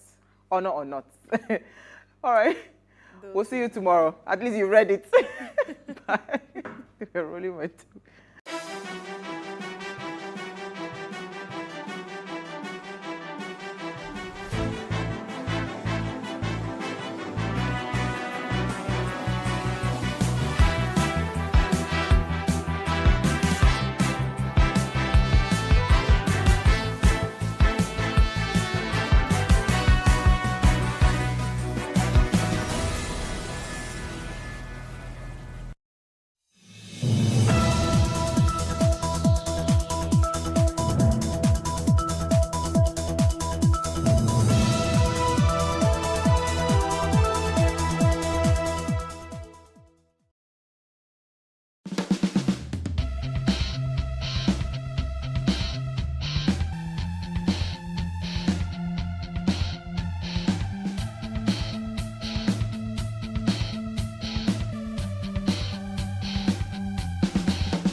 There are two words I think shouldn't go together: sibling and rivalry.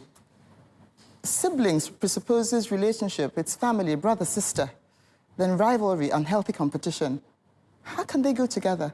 And yet the reality is that there is sibling rivalry, and there has always been from the time of Cain and Abel. And so I ask myself, how did it arise? Abel was a different kind of person from Cain.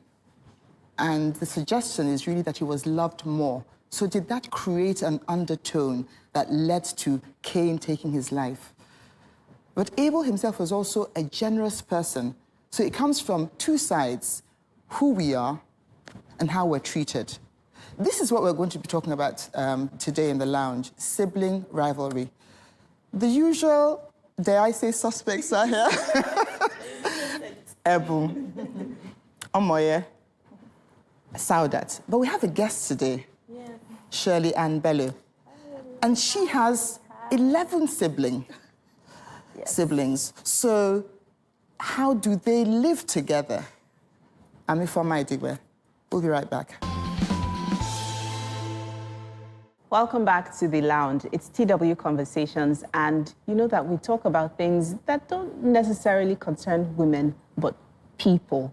And sibling rivalry is a very, very tricky subject. It's very sensitive. And I know that growing up, we knew the people we considered to be mommy or daddy's favorites. And I don't know how that shaped us. And that's why we're here to have this conversation, so that we can reflect on those things together. So Shirley Ann, you have 11 siblings, and you are the fourth. Yes, so it means you have 6 other siblings, 6 younger siblings, which is more siblings than I have. Mm-hmm. And I know what it was like growing up with that many. I have 4 siblings, right? Tell us a bit of what growing up was like. Well, I would say it was like every other regular family, to be honest with you, you know, because when people hear so many siblings, 11, everybody's like, how do you live? Do people climb the car and all that? Do you have space inside the car? How many cars do you use and all that? It's not that, honestly, it's not that scary. I would say it's like every other normal family, you know, maybe just twice, you know, but it's the same thing. Contrary to what people believe, we're actually all really close, very, very close. So growing up, we used to do a lot of things together.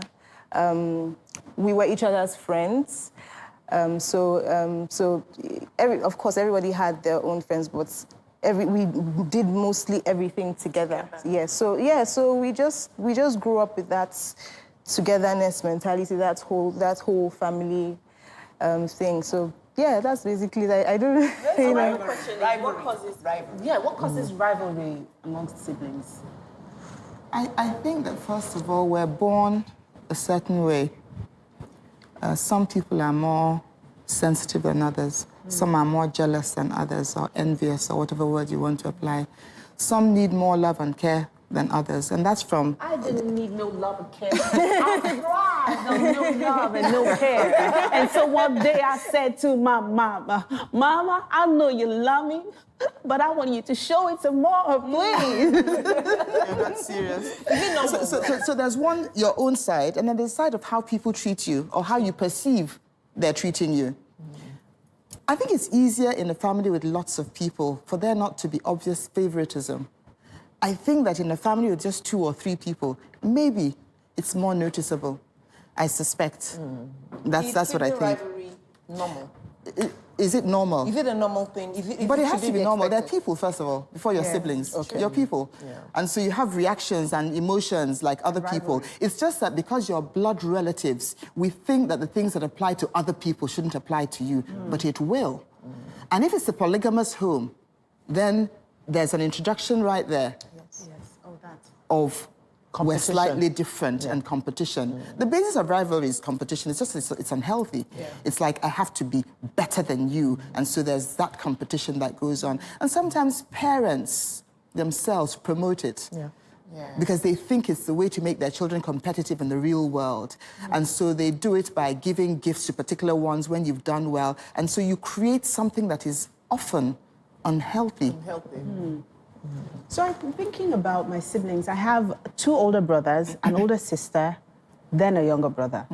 And I'm checking all the relationships. And so my sister and I are right next to each other. There's 2 years between us. And I really wanted to be like her a lot. In a lot of ways, I wanted to be like her. And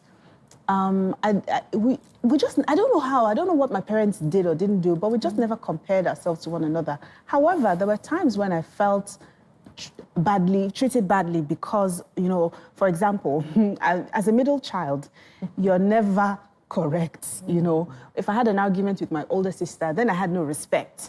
But if beat my younger brother for being disrespectful or something, I was taking the law into my hands. Or if we had, an argument, my father would say, for example, my dad, I remember once, my younger brother said to me, I was an idiot or something like that. And I go stomping to my dad's room. I said, Daddy, Nosa called me an idiot. My dad said, my dad is the king of sarcasm.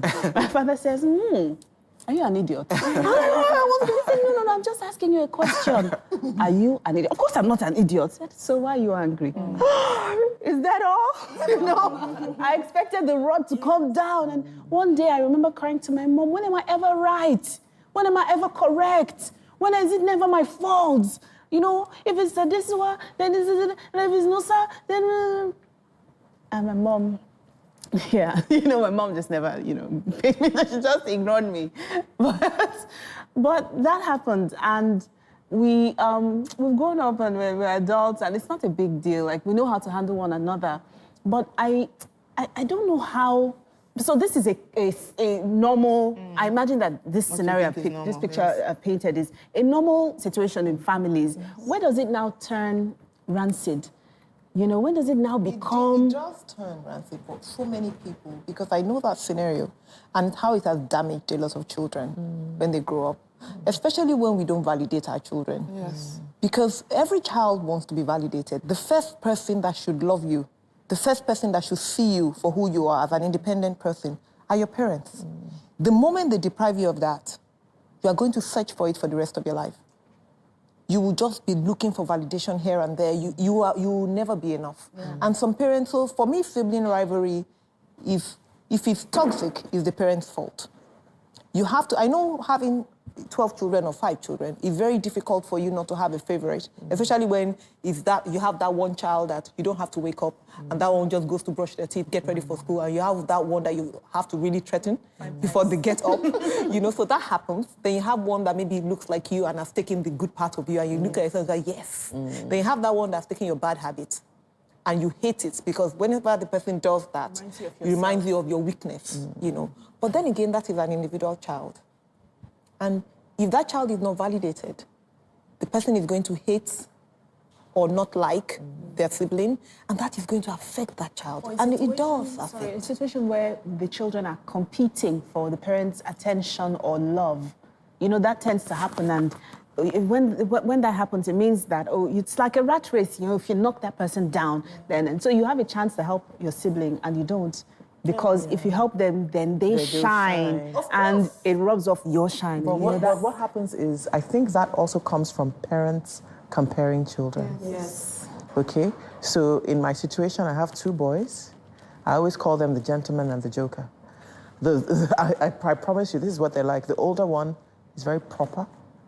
My friends would always say to me, Ebon, you just switch when you're talking to your children. Like, he's very proper, he does everything. He's the one that will wake up, brush his teeth, do the other. But the other one, he's a joker. He just laughs at everything. He makes everyone laugh.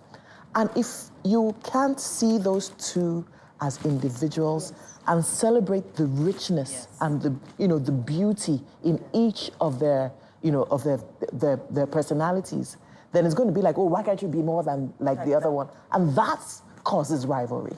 When you're comparing children and you're saying, why don't you be like this person or that causes rivalry. Yes, I think personality has a lot to do with, whether or not siblings would compete against each other and all that.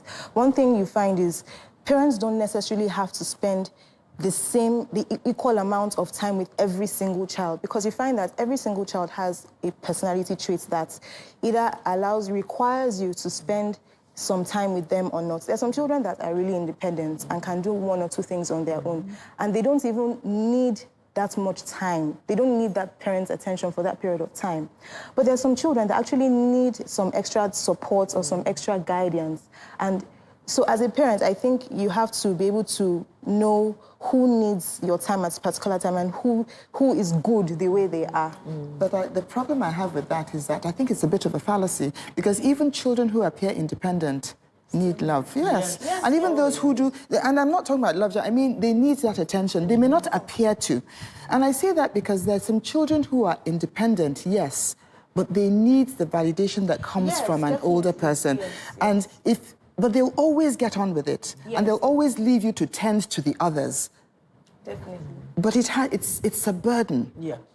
And there's a tendency to load that child with responsibilities. And that child will feel that, it's too much. And they may not voice it. They may not know to voice it, but it'll come out at some point, because what it means is that they're not being allowed to be enough of a child. And that has its own consequences. And there are resentments that might simmer. You have more time for the others. Because I do things on my own, you think I don't know enough. And I liked what you said about your children and what you call them, because I have 2 sons as well. And I call one a country gentleman. I mean, he's the kind who can live in the country and walk the dog and have elbow patches, on his, yes. And the other one is a city gentleman, bowler hat and umbrella, go to the men's clubs, you know what I mean? But they're just 2 different kinds of people. And they need to be pushed in different ways. I always say that parenting is individual. It can't be a general rule. So I admire your mother, because parenting is individual. A particular way of parenting for a particular child. And that is why I think there's still being rivalry. When parents don't recognize that and treat the children as if, you're all the same, there's no template. Okay, so what I mean by time doesn't mean that you wouldn't spend time with a child. Okay, so for instance, if there's a child who knows how to... What's an example with your siblings? Okay, so I have a sibling that's if I have a sibling that's really good at math, for instance. Now, if he needs to solve a problem, for instance, if he needs help with a problem, my mom would help him with the math problem. But my sister might not be as good as math as my brother. So she would need more time from my mom than my brother who is really good at math. So that's actually what I mean with time. You know, it's not, like, she will need to spend 3 hours, as much time. You know, so that's what I mean when I talk about I time. hear you, but I'm talking about different contexts. You know what I mean? Because this time you're talking about is different. Yes, it's exactly. activity-bound. Break. And we'll come back to delve into this subject even deeper. Don't go away, it's TW Conversations. Welcome back to the lounge. It's TW Conversations, and we're talking about sibling rivalry. Now, here's a story, and this is a sharp deviation from the point, and I would like us to find our way back to sibling rivalry. Here's a story. A friend of mine talked about how when her mother was terminally ill, she was a primary caregiver at about 15 or 16, and she was alone. And she was making all those hospital visits. She was caring for her mother. We're talking toilet runs, bathing, and all that as a child, you know. And her mother had siblings who lived in the same city who never came to help. And she, you know, she was very resentful. And she was, so, you know, it was a group of people in a conversation. And I was thinking, would there ever be a time when my sister is so sick and Omorefe will be left to care for her on her own? And like, how would my relationship with my sister or any of my brothers deteriorate so far that I wouldn't be able to, I wouldn't even be, not even say I'm not able to, I wouldn't be there. And somebody said something that struck me. He said that your relationship with your siblings is something you have to cultivate the same way you cultivate your friendships. The fact that you're born in the same family doesn't mean that you're going to care for each other just because you were raised, because you're all different people. And he made the point that you had to actually actively work at being even friends with your siblings. Who agrees with that? But that is very true. I absolutely agree. I agree. You can make certain assumptions based on blood relationships, but after that, there is a relationship you need to develop. There's some siblings who don't like each other. True. You know, it's not about rivalry. They just don't like each other. Because they're used to each other. You've known each other all your lives. It doesn't matter. I have two girls, and I don't know if this sibling rivalry thing is different when you have the children of the same gender or from different gender. But I have two girls, and when they fight, I always consciously tell them that Jasmine loves Raima. Raima loves Jasmine. I tell them. Yeah. I consciously tell them. It's very important. So that they would know. And I tell them that you are blood. You must look out for your sister more than somebody else. You know, if you don't, no, you have to tell them. No, you love them. I have to tell them all these things because I'm not the only one bringing them up.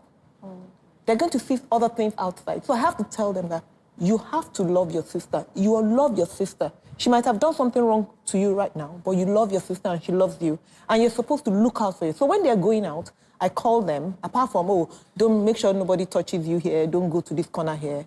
Look out for your sister. Make sure that you get her food to eat. Make sure that if you look for her, you don't find her, you look for her wherever she is. You love her. You must protect her, you must fight for her. But aren't you putting pressure on the older I don't care what the pressure is. No, you must, two of them. I tell the younger one and the older one. But you must love. Okay. I even have an issue. You can bring your children up that way, and you're a very wealthy parent, and then you die, and they start struggling and fighting and killing each other over property. What's that? How does that happen? So were they pretending before?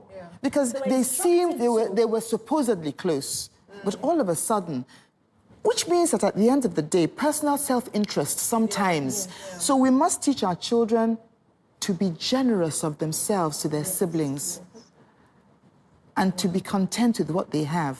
I mean, I know there are parents whose children don't know what they have because their parents don't want a problem later on, or that's why there are wills, because there's an understanding that there may be issues. Yes.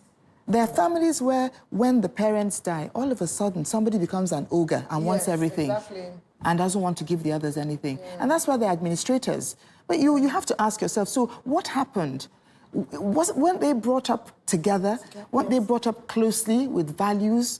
And there are siblings who don't see each other often, but whenever there's an issue, they will come together to solve that problem. Who is going to do that? Whose role is that? Is it the parents?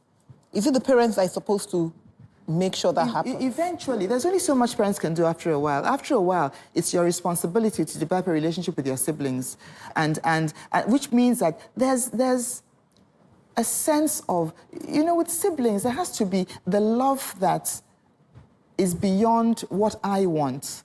Yes. It's not always there. So what is it that will put it there?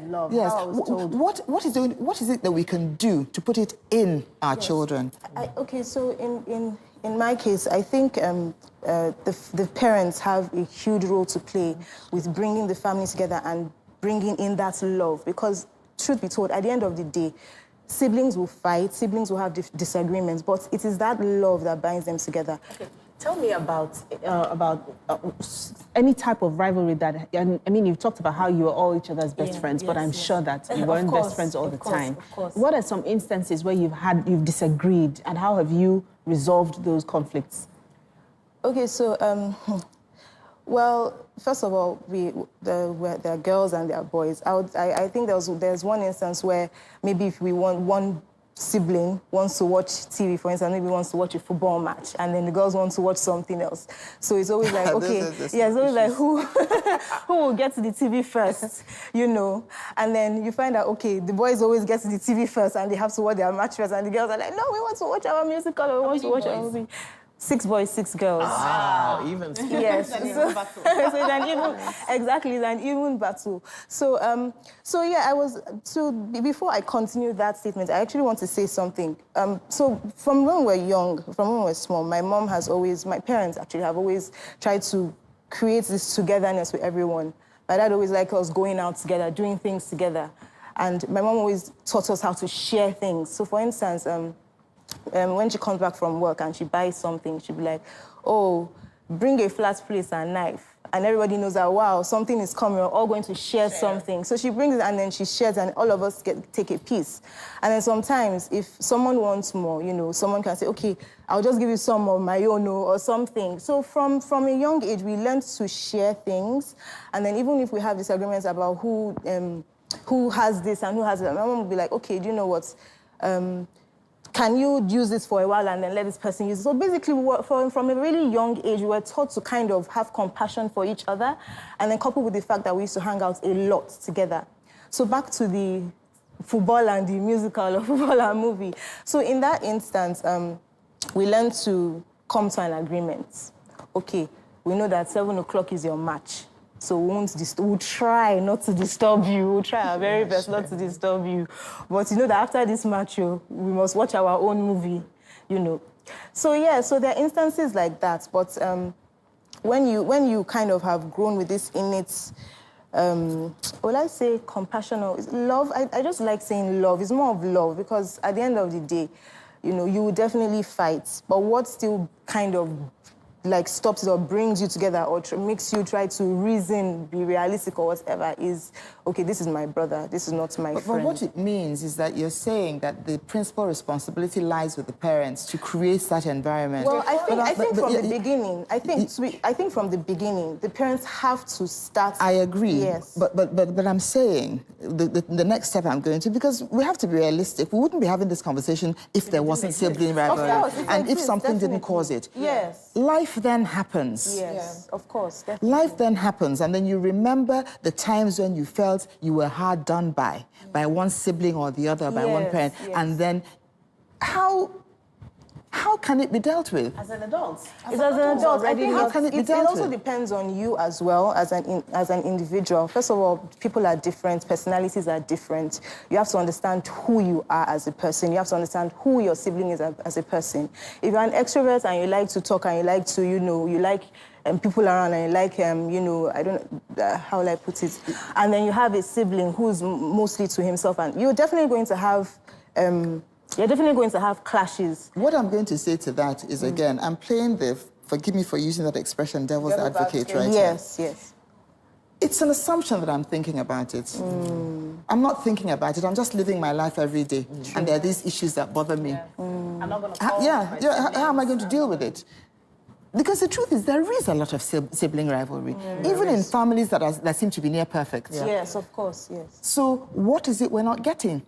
I would suggest that if person who's fully grown, has no, need to report to their parents' authority and whatnot. I think that it's a good idea to have a conversation with your siblings about how you feel. Yeah. I feel daddy always, for example, I feel daddy always paid you a lot more attention and he neglected me. I totally agree. I think that mommy gave you more money. Yes. I feel that you had all the, and I think that you were born at a time when when I was born, this is how, and this is why I don't. And I totally resent it. Yes, I don't like it. It's very difficult because I know that a few months ago I was having a conversation with my sister. We're 2 girls and 3 boys, and I consider myself a middle child because the second girl, the firstborn is a girl, and the second girl. Then I have 3 boys after me. So I see myself as they now have their firstborn, and they now have the 3 boys that they want. So I'm just there, the extra thumb. trying to, I'm here. Notice me.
It's a serious matter. Serious because it's I a really agree. sad thing. It's not something you want to especially when see. it comes to sharing of, maybe properties and, Yeah, so we've come to the end of this conversation. I'll say this, as an adult who is in that, situation, I'd say, remember that family is a big deal, and the place that you should feel the most safe is with family. So mend those broken bridges and be friends with family. Imagine how beautiful that would be.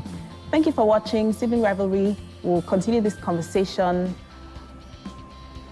on the social gram, So all the handles are right here on the screen. Talk to us. Let's have this conversation all over again. Take care. Bye. Bye.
Increase the reach of your events or business services.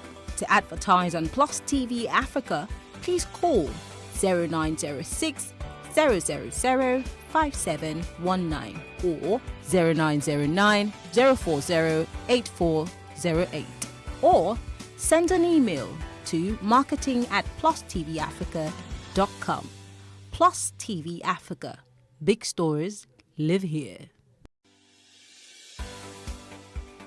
Businesses in Africa can be very challenging. In Nigeria, it is particularly intimidating, and successful builders have learned how to navigate a hostile environment to unlock opportunities. But one major challenge businesses face is how to filter through the noise and identify where their ideal customers exist. Get insight and practical steps from industry players and captains of industries. Hear success stories to help you make informed decisions as you scale your business in Nigeria. Watch Business Insights at this time on Plus TV Africa. In raising our kids, parents should stop playing God. The internet is actually using the people. But when you are looking for money to help other people, then it becomes easy.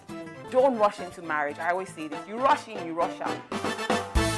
Family is the bedrock of every society and the essence of life. On Today with John and Helen, we dig deep into family values in every sense of the word. Join us every Saturday at 9:15 a.m. on Plus TV Africa, DSTV channel 408. With you, we play a part in strengthening the values passed from generation to generation.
On Plus TV News now, female students killed, burnt in Sokoto over alleged blasphemy as police arrest two overact.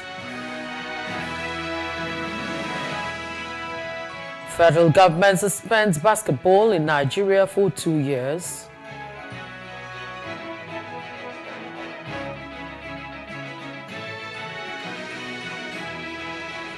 Alleged senior leader of 1994 genocide in Rwanda confirmed dead. Russia threatens to retaliate as Finland seeks NATO membership without delay. Good evening, I am Loretta Chiogo. This is News Now. A female student of the Shehu Shagari College of Education has been killed and burnt in Sokoto by irate Muslim youths. According to the police, Deborah Samuel, a level 2 student, was accused of making a social media post that blasphemed the Prophet Muhammad. The police said the students forcefully removed the victim from the security room where she was hidden by the school authorities, killed her and burnt the building. The police said it has arrested 2 persons in connection with the killing, while the school has been shut down and additional police personnel deployed to the premises. Meanwhile, the Sultan of Sokoto, Saad Abubakar, has condemned the killing of a female student over blasphemy. This was contained in a circular signed by the Secretary of the Sultanate, Saidu Muhammadu Machido. The council urged security agencies to bring the perpetrators of the dastardly act to justice. The Sultanate Council urged all to remain calm and ensure peaceful coexistence among all people of the state and nation. President Muhammadu Buhari has signed into law 3 bills aimed at improving the anti-money laundering and counter-terrorist financing, proliferation financing framework in Nigeria. The bills are the Money Laundering Prevention and Prohibition Bill 2022, the Terrorism Prevention and Prohibition Bill 2022, and the Proceeds of Crime Recovery and Management Bill 2022. President Buhari described the bills as being in tandem with his administration's commitment to fight corruption and illicit financing activities. He mentioned that the new law have provided enough punitive measures and containment strategies against abuses and compromises. He explained that the new law mandates the creation of dedicated accounts for the proceeds of crime and other confiscated assets in order to enhance the accountability of the process. Also, the president has appealed to the Academic Staff Union of Universities, ASU, to consider the plight of students and call off the ongoing strike. At the 19th National Productivity Day and conferment of the National Productivity Order of Merit Award, the president urged students in public tertiary institutions to be patient as the federal government strives to address the nagging issues in the nation's university system within the ambit of available resources. During the event, President Buhari conferred the 2019-2020 awards on 37 individuals and 11 organizations at the State House. Mr. President, since the inception of the award in 1991, it has been bestowed on a total of 382 individuals and 97 organizations. Today, 37 individuals and 11 organizations have proved themselves worthy of this award. It will be difficult to improve our economic performance and overall productivity without improving our educational system. Government notes the emergency situation in our educational system, with particular reference to the dearth of qualified and dedicated teachers to enhance the quality of teaching and learning at all levels of our educational system. To address these challenges and set our country on the path of industrialization where our educational system will produce the needed skills and manpower, this administration has taken measures to motivate teachers, including timely promotion, and prompt payment of salaries. And the youths in the southwest region of the country have berated the Senate President Ahmed Lawan over his position on the lingering crisis between ASU and the federal government. The youths, under the aegis of Odua Youth Coalition OYC, described as faulty the statement credited to Lawan that the 2009 agreement between ASU and the federal government was unrealistic. They have vowed to barricade federal roads across southwest states if the government refused to yield to the demands of ASU within 7 days. Speaking during a press briefing in Akure, the Ondo State capital, the national president of the group, Tayo Akintade, maintained that the Senate has been part of the agreement. The refusal of the federal government to accede to this request has impacted negatively on tertiary education and future of Nigeria. We use this medium to inform the federal government that Yoruba youths are tired of staying at home. We thereby give the Nigerian government 7 days to reach a compromise with ASU and return our students to campuses, or we shut down all federal roads in the West. We value education in Yoruba land, and we won't watch the effort of our heroes past go to waste. We have seen that for years, these people do not actually listen to dialogues. They do not actually listen to people that come to them to ask questions. I think they understand that when things are turned upside down, they respond. And I think this is the approach we are taking. And I'm very, very sure, I'm confident that after this, this our plan to block all the federal roads in the southwest, I think they will respond to our request. Another setback looms in the nation's education sector as members of the Academic Staff Union of Polytechnics, ASUP, prepare to embark on a warning strike. ASUP President Anderson Ezebe stated that Polytechnic lecturers would withdraw their services in a 2-week industrial action with effect from Monday next week, a decision reached at the emergency meeting of the union's NEC to review the response of the federal government to its ultimatum. And away from education matters, former President Olusegun Obasanjo and other stakeholders in the African project have identified lack of training as one of the factors hindering good leadership in Africa. This was disclosed at the formal launch of Gotni Leadership Training Center in Abuja. Our correspondent Emmanuel Ehejene filed in this report. It was the launch of the GOTNI Leadership Training Center in Abuja as dignitaries added color to the event. Former President Olusegun Obasanjo was the guest of honor and in his usual sagacious demeanor spoke glowingly about the center. He had more to talk about. Obasanjo bemoaned the leadership deficiency in Africa. Leadership can be taught. It can be acquired, so that as you can teach anything else, and anything that can be taught can be learned. So if leadership can be taught, it can be learned. So people must be ready to teach leadership, and people must be ready to learn leadership.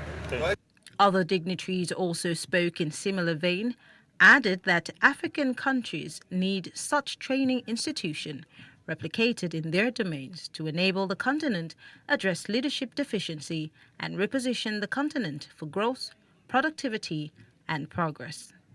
We have agreed that as a country we haven't done well in leadership. Our leadership stock is very thin.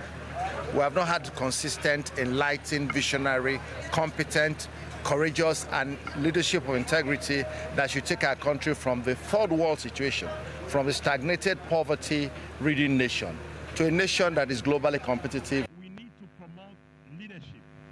And leadership means how people can be engaged properly and to manage their country in a very efficient manner.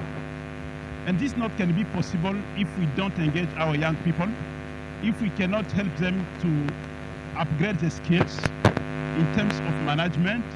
The founder of the center, Mr. Lionel Sokorie, said the institute has so far trained leaders in some public and private institutions. The investment that we're making today, some of it might not be speaking right now in the political space, but in the organization, we're already seeing stories of transformation and change going on. All I want is a critical mass of human beings investing in this journey, where we can grow leadership from high school up till the political level. In fact, now that we're in the political period, anybody who wants to seek for political office at whatever level, it's important that they come and sit down and understand what leadership is about. No doubt, the place of training remains pertinent in growth and development. The Minister of Humanitarian Affairs, Disaster Management and Social Development, Hajia Sadia Farouk, has disclosed that over 4 billion naira was spent on procuring starter packs of 194 youths trained on smartphone repair in Adamawa State under its N Skills. She made this disclosure at the graduation ceremony of 194 youths trained in smartphone repairs, stressing that the government was committed to investing over 4 billion naira on training, tooling, and payment of monthly stipends to the Batch C beneficiaries of the program. The minister was represented by the National Coordinator of the National Social Investment Program, NSIP, Dr. Umar Buba Bendir. This administration, NSIP, will be there. All these programs will be implemented, and gradually, by God's grace, we will achieve the policy of Mr. President of lifting 100 million people out of absolute poverty. With a total number of 28,697 youths benefiting from this program since inception and receiving 30,000 monthly as stipend. Not only that, we have the non-graduate category that have graduated over 1,000 in Adamawa State. For giving us this kind of opportunity to participate in one of the skill acquisition that is running within the country. I want to say thank you because we have learned a lot, and by God's grace, we are not going to put you down. We'll make sure that with these skills that we have acquired, we'll be able to gain something that you people will come at last and say thank you. This 6 weeks program has been a very successful one. I've learned what I don't know before. The skill acquisition and the handset smartphone repair, the teachers have taught us a lot. And now to politics. In less than 24 hours, the All Progressives Congress, APC, will close the submission of its expression of interest and nomination forms by aspirants vying for elective positions in the 2023 general elections. This is contained in the party's adjusted schedule of activities for the elections. Meanwhile, the sale of forms closes May 12. The APC hinted that the screening for presidential aspirants would hold on Monday, May 23rd, while governorship primaries would take place on May 20. The APC convention for presidential primaries is billed to hold on May 30 and June 1st, according to the party. The governor of Ekiti State, Ayodele Fayemi, has visited Gombe State to woo the All Progressives Congress's delegates ahead of its presidential primaries. Addressing the delegates at the Government House Banquet Hall, Fayemi promised to tackle joblessness, insecurity, and the ailing electricity in the country. He described his mission to serve as a divine call to serve God and humanity. Eminently qualified or even overqualified to be the President of the Federal Republic of Nigeria. And for so many reasons, this group have every reason and ground to stand by you and to make sure that you are delivered in this position. Now, I have come to see the party leadership. I've engaged our party leadership. They've expressed their own concerns about what Gombe needs as a state in developing the oil frontiers, in ensuring that the solid minerals in the state is exploited properly with the input of the state in the process, and in promoting the need for the industrial development zone to be fully developed with a special economic status. That is the least to expect from a progressive developmental state. Earlier at the banquet hall, Governor Yahaya described Fayemi as overqualified for the position, listing dexterity, coordination, vigor, and energy as rare qualities that stood him out among other APC aspirants. The Director General of Yahaya Bello Presidential Campaign Organization, Hafsat Abiola Costello, has expressed optimism that the Kogi State Governor would emerge as the presidential candidate of the All Progressives Congress during the May 29 primaries. Hafsat Abiola, while submitting the nomination form for the Kogi State Governor at the International Conference Center in Abuja, expressed confidence that he would pick the ruling party's presidential ticket in the next few weeks. The DG specifically urged Nigerians to keep a date with destiny on May 29.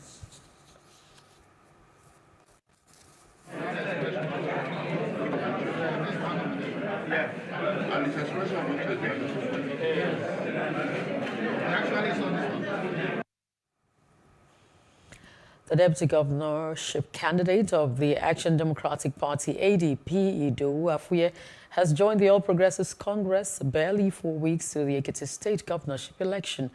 Afuye said his decision to return to the APC was hinged largely on the absence of internal democracy within his former party, ADP. In the ADP, democracy has another definition from the old times expression of government of the people, by the people, and for the people. It is a one-man show.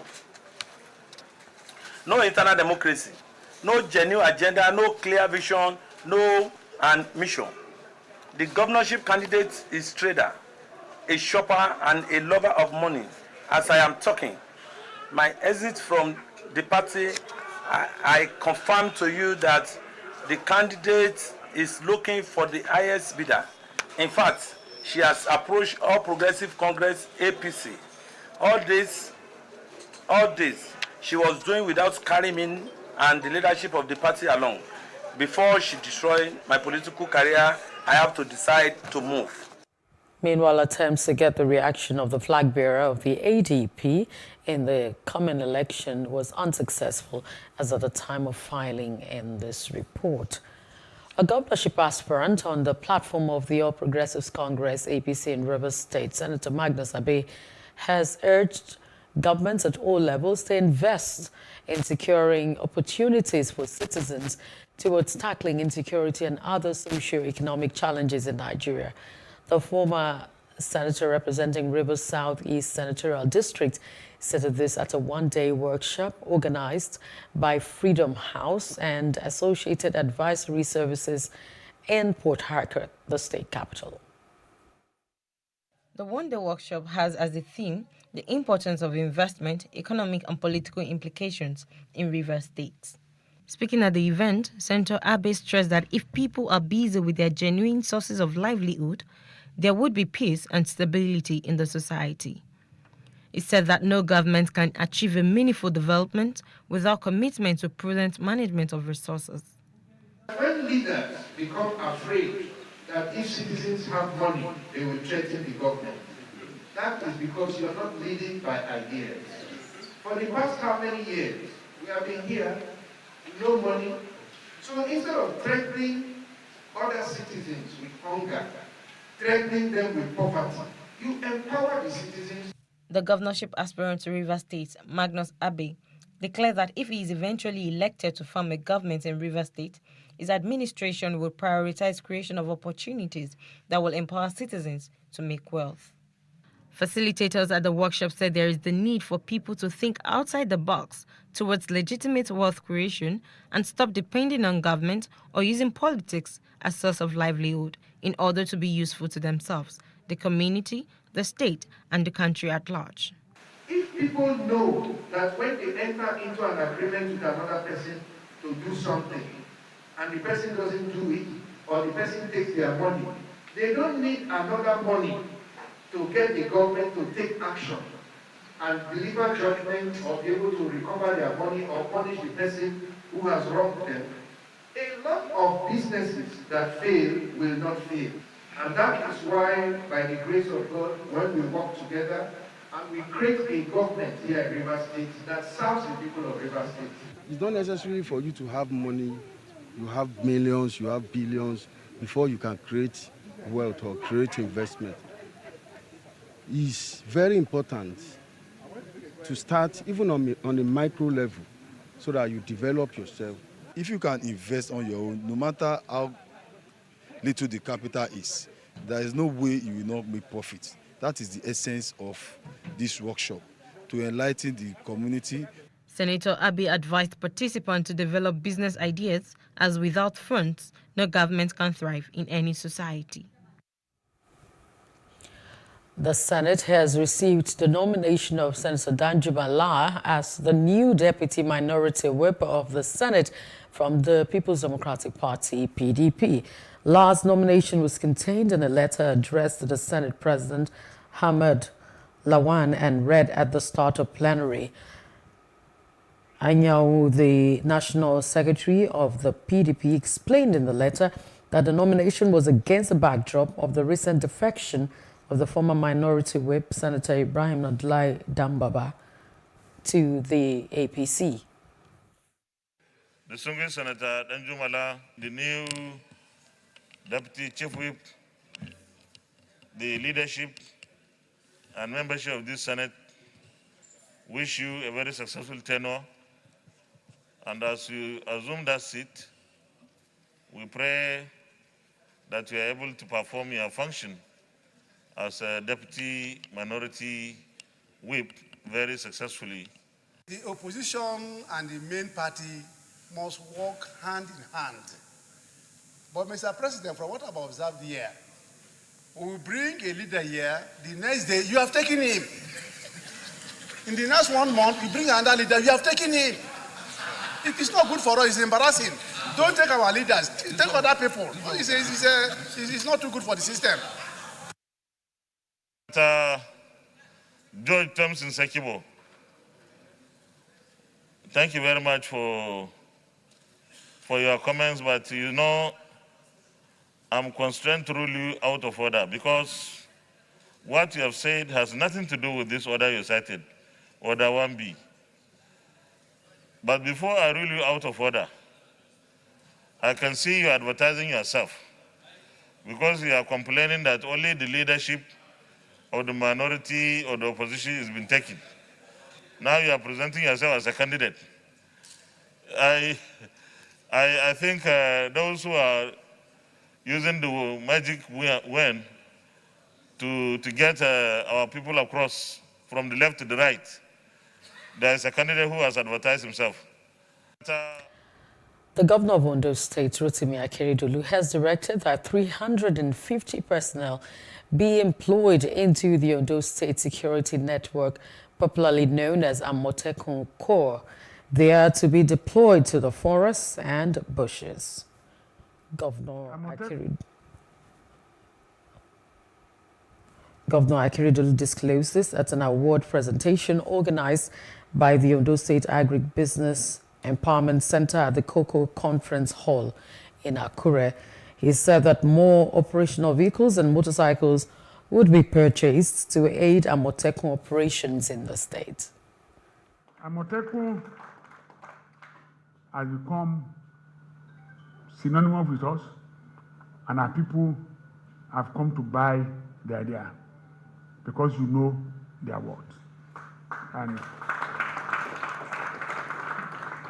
And I can assure you, because of a lot of pressure on Amotekun, we have I've even given an approval that about 350 more corps members be recruited.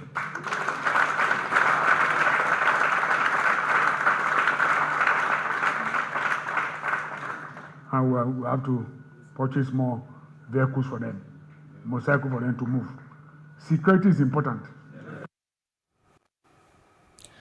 The Chief of Naval Staff, Awaz Beru Gambo, gave a lecture at the 10th edition of Secures West Africa 2022 International Exhibition on protecting critical national infrastructure and tackling maritime crimes, protecting Nigeria's ports. He gave the lecture in Lagos, where he spoke on the Gulf of Guinea being among the most strategic sea lanes of communication to global economy due to its enormous potentials in hydrocarbon, fisheries, and other resources for exploration and exploitation of the global maritime. According to the Vice President Yemi Oshibajo, Federal Republic of Nigeria, I quote, Nigeria loses around $26 billion a year to criminal activities, particularly piracy and sea robbery, unquote.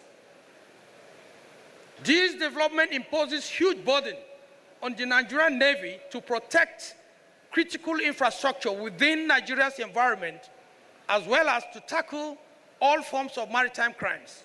Frequent abuse of the domain through illicit activities of local and foreign collaborators has continued to elicit concerns from different quarters. More disturbing is the fact that many of these illicit acts are targeted at the nation's economic lifeline, further exacerbating wide-scale poverty. A group under the aegis of NSAS United in conjunction with Ramimba want the Lagos state government to immediately stop the plan to resume tolling at the Lekki toll gate. At a press conference, the group tagged the plan as illegal. Our correspondent Paul George reports. Solidarity forever. Gathered here are lawyers come activists. They are unhappy about the Lagos state government's plan to return to tolling on the controversial Lekki toll gate with bloodstains of some NSAS activists. The tolling is not ongoing on the Ikoyi Link Bridge as we speak, but the mere fact that the Lagos state government think they have the legal right to toll on the bridge, on that bridge, is an insult to the law and the memories of citizens that lost their lives at the Lekki toll gate on October 20th, 2020. The SCC and Lagos state government are to also know that we shall be demanding an account of the monies, you see, illegally and fraudulently extorted from the residents of Lekki and other users of the bridge since the SRP was thrown out. Because they have been hiding under the federal government not to do what they are supposed to do. We are calling for accountability, not to even talk about the major ones like admitting and apologizing to the citizens for the massacre, identifying and prosecuting all officers involved, compensation of the victims and others. Yet they can do countless of meetings, press conferences, and others just to open an illegal tolling location where the blood of innocent citizens was spilled. Nigerians say a very big no to that. Ogunlano discloses the group's next line of action if Lekki toll gate is opened for business. We demand justice for NSAS victims. We demand rehabilitation of the maimed and the wounded. We demand immediate release of fear and open trial of those still in prison because of their participation in the protest. Yes. We demand full implementation of the Judicial Panel of Inquiries Lagos Recommendations Report. Yes. We stay no to operation of the Lekki toll gate, Ikoyi Links Bridge toll gate. The Lekki toll gate itself should be made a national monument as recommended by the Judicial Panel. All these we demand, and we are standing by it. There will be protest. It's as simple as that. Democracy needs to be watered, needs to be cultivated, and by vigilant gardeners. We are Nigerians, we are the gardeners of the democracy. If democracy The people who have employed to do the work, they are refusing to do it, we will make them to do the work. We are saying that the citizens of Nigeria should not lay back to defend and fight for their own rights. Angels will not come from heaven. Malaika will not come from heaven. Some months ago, when the Lagos state government resumed tolling at the Lekki toll gate, it was forcefully resisted by protesters. It is not clear how long this resistance would be, but what is clear is that activists want justice for the slain who fought to end the cruelty of SARS. Paul George, Plus TV News. We shall always fight for our rights. And so from Lagos, as Nigeria moves into the rainy season, residents of Ijegun area in Ikotun, Ijegun Local Council Development area of the state have raised an alarm over the poor state of their roads. They called on the state government to hasten road rehabilitation and construction in the area to avoid being caught up in the flooding that may come with heavy rains. Our correspondent, Love Ikukoyedokun, visited the area and now reports.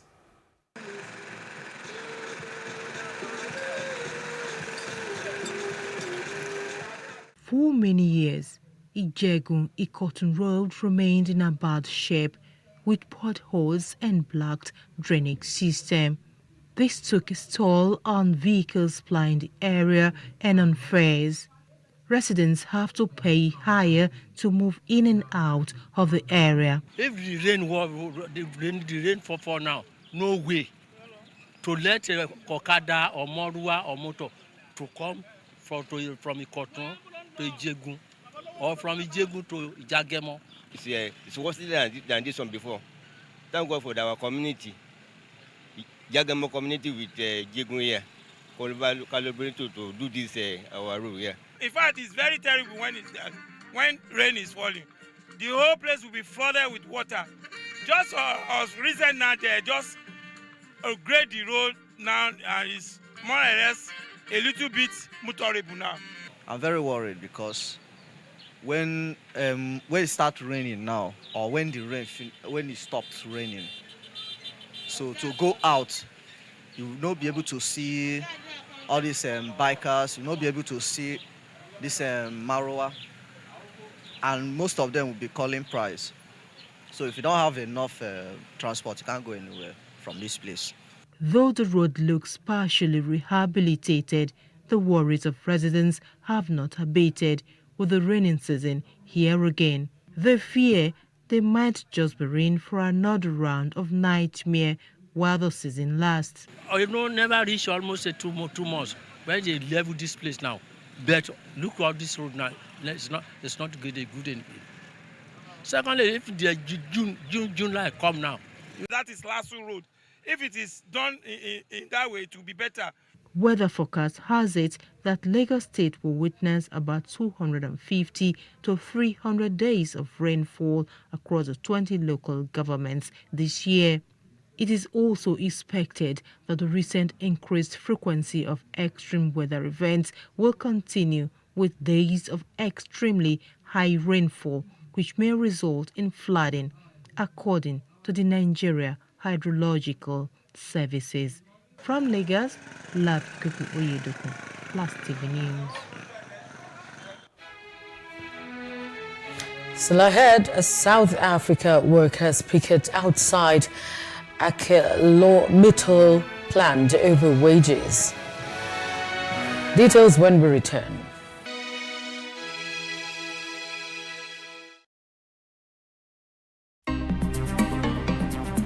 Life can be fun and rewarding, but it also comes with some risk. As in business, you win some, you lose some.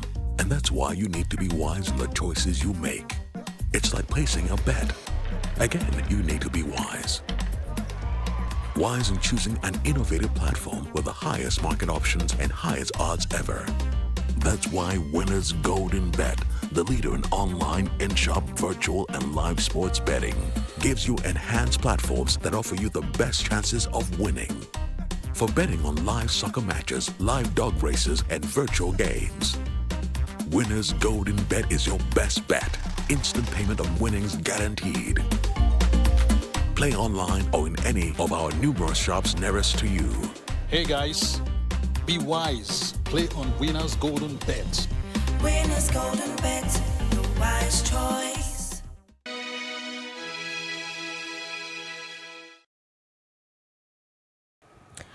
And from other parts of Africa, scores of striking workers picketed outside Metal's plant about 100 kilometers south of Johannesburg over their wages.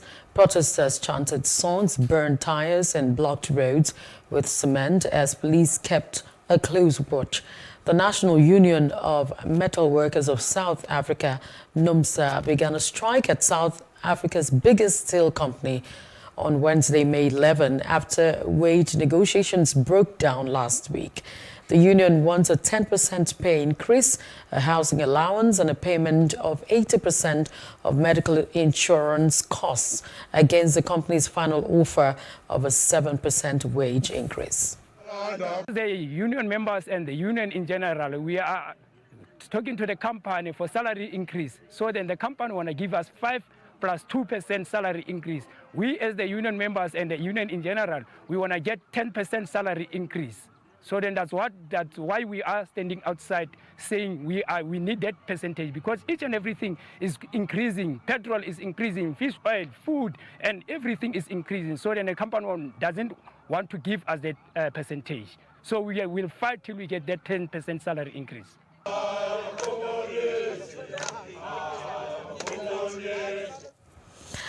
A Malawian court has sentenced 3 men to 155 years in jail for killing a person with albinism. Among the culprits and the man's uncle, who, together with 2 other individuals, confessed to killing the victim. The 3 men, aged 44, 45, and 71, revealed they committed the atrocity in January this year. And Ethiopia's government-appointed human rights body has accused security forces and their allied armed men of killing 11 people and wounding at least 30 others in the country's eastern Somali region. This happened during a traditional ceremony to choose a new clan leader in March. Ethiopia's Human Rights Commission interviewed witnesses and visited graves in the Gorzum district. It said security forces had used excessive force to disperse the gathering and recommended a criminal investigation. The commission has on several occasions accused government troops and allied militias, as well as Tigrayan rebel fighters, of committing grave rights abuses in the country's war-hit northern regions. Ghana is committed to managing its debt without assistance from the International Monetary Fund, so says the Finance Minister, Ken Ofori-Atta. At a press conference in Accra, the country's capital, the Finance Minister expressed confidence that government measures were moving the country in the right direction. According to government's data, Ghana's public debt, which was at about 77% of its gross domestic product at the end of 2021, drove the country into crisis. Due to this, the government put in place several measures aimed at generating more revenue to strengthen the economy. The controversial electronic levy and the cuts in salaries of public officials were part of the measures to restore a depressing local currency and reassure investors. The introduction of the new tax has seen its own criticisms from the opposition and a majority of Ghanaians.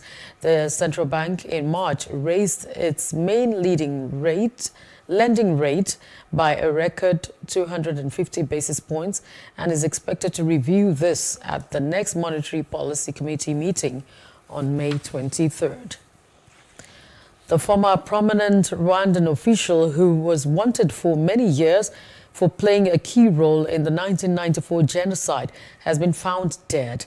Protais Mpiranya was head of the Presidential Guard and was indicted more than 2 decades ago by the International Criminal Tribunal for Rwanda. Whilst on the run, he assumed a different name but investigators have finally tracked down his grave on the outskirts of Zimbabwean capital Harare. Mpiranya is said to have died in 2006. The last of the major fugitives indicted by the tribunal was accused of ordering the murders of senior moderate Rwandan leaders at the start of the genocide. He was charged with the murders of 10 Belgian UN peacekeepers. And outside Africa, Finland is set to apply to join NATO, with Sweden expected to follow. This move is not sitting well with Russia, as Kremlin has threatened retaliatory steps over its neighbor Finland. A foreign ministry statement said the move would seriously damage bilateral relations as well as security and stability in Northern Europe. Details in this next report. Finland must join the NATO military alliance without delay, the country's president and prime minister confirmed on Thursday, in a major policy shift for the country, triggered by Russia's invasion of Ukraine. Moscow said the move was definitely a threat and that it was ready to respond. Having long warned Finland of consequences should it choose to join NATO, the Kremlin added that the expansion of the military bloc would not make Europe or the world more stable. But Finland's neighbour Sweden is also close to a decision on asking to join NATO after decades of following a neutral path. The announcement represents a huge setback for Russia, which had partly attempted to justify its invasion of Ukraine as a means to protect itself from NATO's eastwards expansion. The Finnish parliament will debate the announcement on Monday. Foreign Minister Pekka Haavisto told EU lawmakers the move would improve security in the Baltic Sea region. Russia's invasion of Ukraine has altered the European and Finnish security environment. However, Finland is not facing an immediate military threat. Kremlin spokesman Dmitry Peskov told reporters that Russia wanted to avoid a direct clash with NATO, but that Moscow was prepared to make a decisive response to anyone that tried to hinder Russia's special military operation in Ukraine.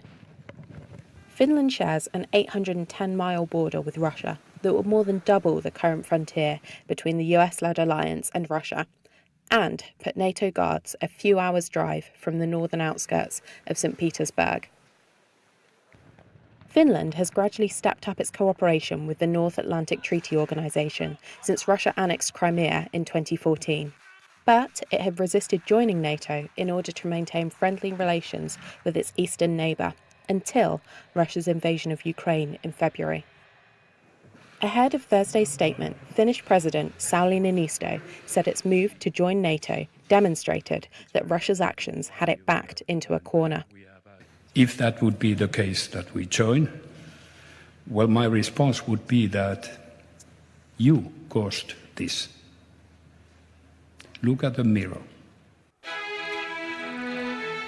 Oil slips more than 2% on fears recession may hit demand. That's in business news after this short break.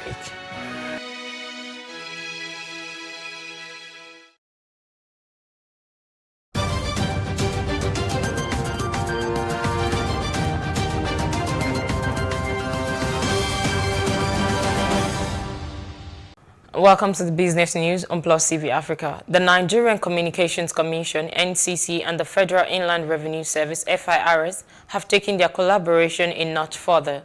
This time, it is by setting up a joint committee of senior and management staff of the two agencies towards the implementation of interagency strategies for enhancing national revenues in the telecommunications sector.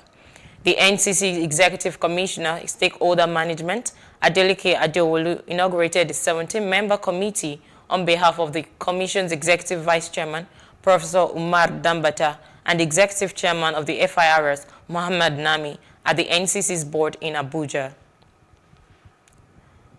Siemens will quit the Russian market due to the war in Ukraine, taking a 600 million euro hit to its business during the second quarter, with more costs to come. The German Industrial and Technology Group became the latest multinational to announce losses linked to its decision to leave Russia following the February 24 invasion, which Moscow calls a special military operation. Several companies from Brewers Anheuser-Busch and Carlsberg to sportswear maker Adidas, car maker Renault, and several banks have encountered the cost of suspending operations or withdrawing from Russia.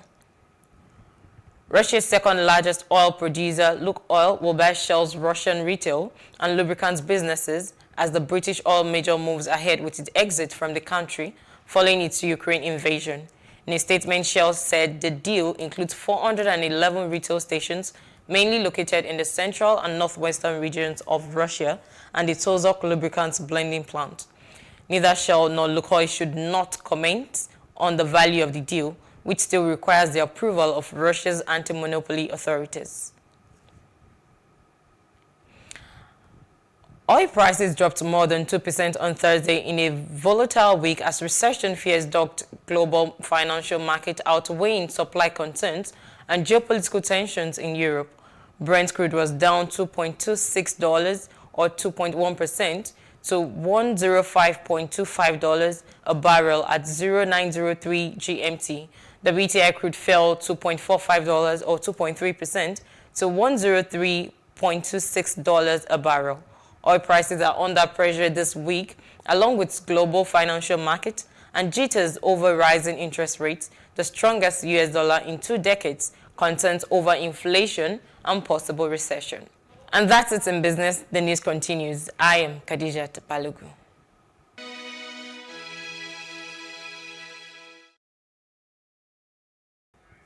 And to our entertainment room for some stories.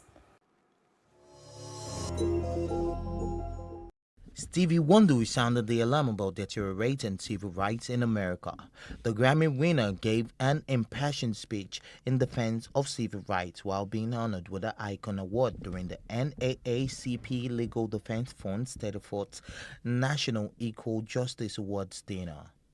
Wonder, who was presented with his award by actress Rita Moreno, said that America is right and stands strong as a fighter for democracy around the world, but we must not forget to fight the war in poverty in the United States of America.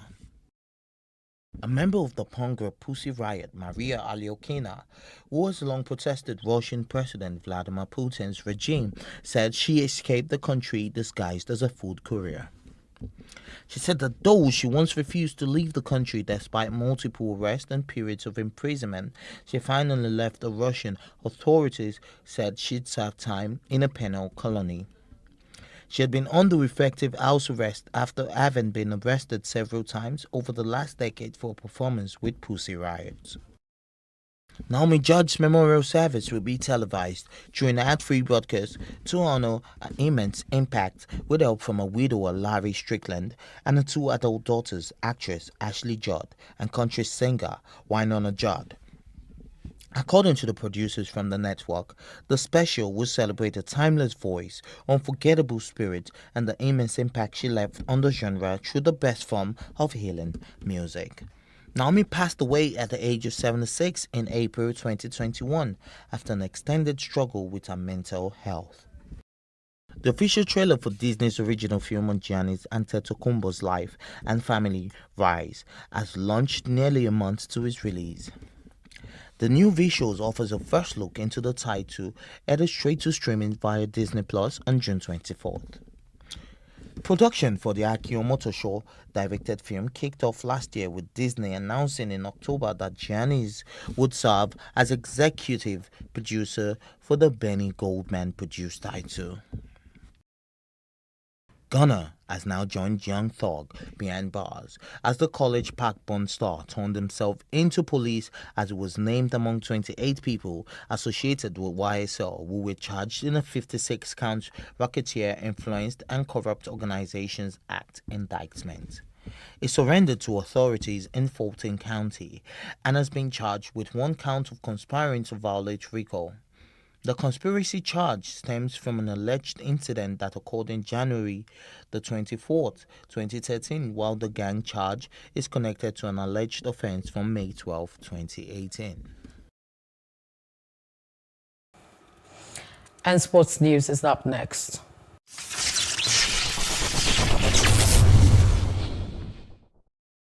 Hello and welcome to Sports News on Plus TV Africa. Peter Said Ida, a cleric, football pundit and former Nigerian international, has declared his interest in being the next president of the Nigerian Football Federation. Mr. Amaju Pinnick, the current president of the NFF, has announced that he will not run for a third term after a series of rumors linked him to another 4 years in office. Ida, who previously played for BCC Lions of Boko, now defunct, Enyimba and Morocco Swallows, is a regular on Super Sports Soccer Africa, where he appears as one of the show's wise men, as pundits are known. He was also the Super Eagles media officer at a point. Ida called it a revolution of football in Nigeria in a video posted on Twitter and said change is needed. Let's change Nigerian football. Let's do something different. Let the young people come out. Let the old come out. It's a revolution. It's a total revolution. We want to change Nigerian football. Join us in this push. You know, we just want to change Nigerian football. We need to be at the World Cup. Our teams need to play at CAF Cups and do well. I have a dream. Let's make it work. Rafa Nadal said on Wednesday, May 11th, that it was his and the rest of the ATP Player Council's job to defend Russian and Belarusian players who have been banned from this year's Wimbledon. The All England Lawn Tennis Club, AELTC, barred players from the two countries from competing at this year's grass court major in response to what Russia calls a special military operation in Ukraine. Belarus has been a key staging area for the invasion. Responding to reports that the Players' Council have asked for the tournament's ranking points to be stripped, Nadal said that it was the organization's job to protect every player. The AELTC's decision has been condemned by both the men's and women's tours, as well as several other players. World number one Novak Djokovic, who has also criticized the ban, said recently that he had spoken to Russian players and it was tough for them to be excluded from the tournament.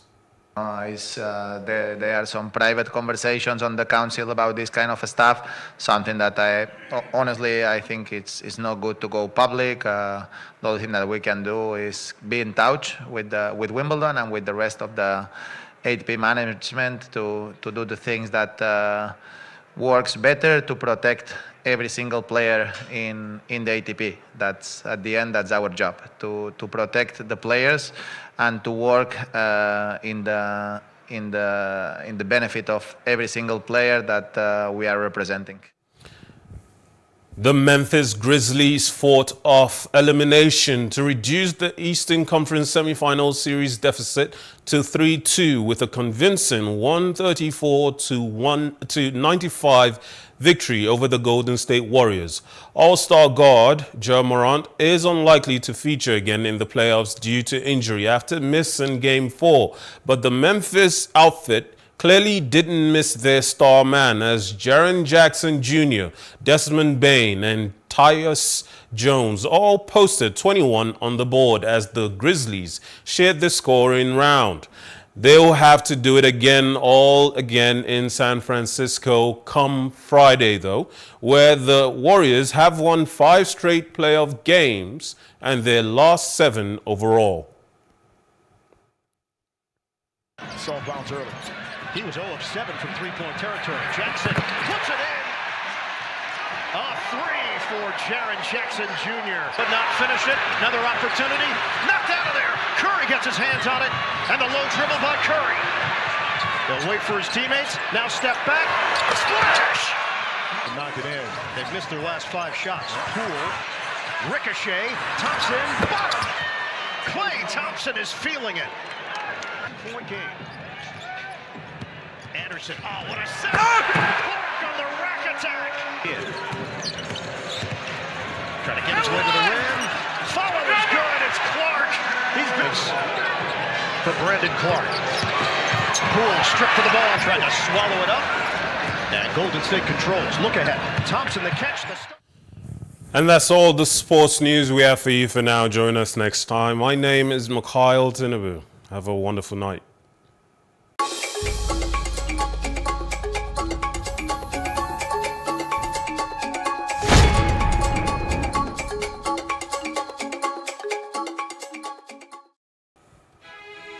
And the main news again.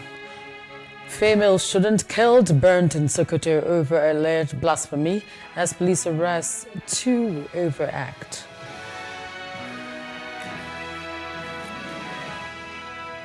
Federal government suspends basketball in Nigeria for 2 years.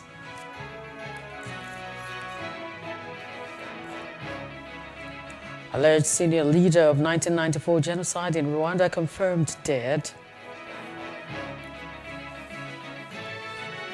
And Russia threatens to retaliate as Finland seeks NATO's membership without delay. That's news now. For more stories, please follow us on our Facebook, Twitter, and Instagram pages. And do subscribe to our YouTube channel at PlusTvAfrica and PlusTvAfrica Lifestyle. I'm Loretta Chiogo. Thanks for watching and have a wonderful night rest. Good night.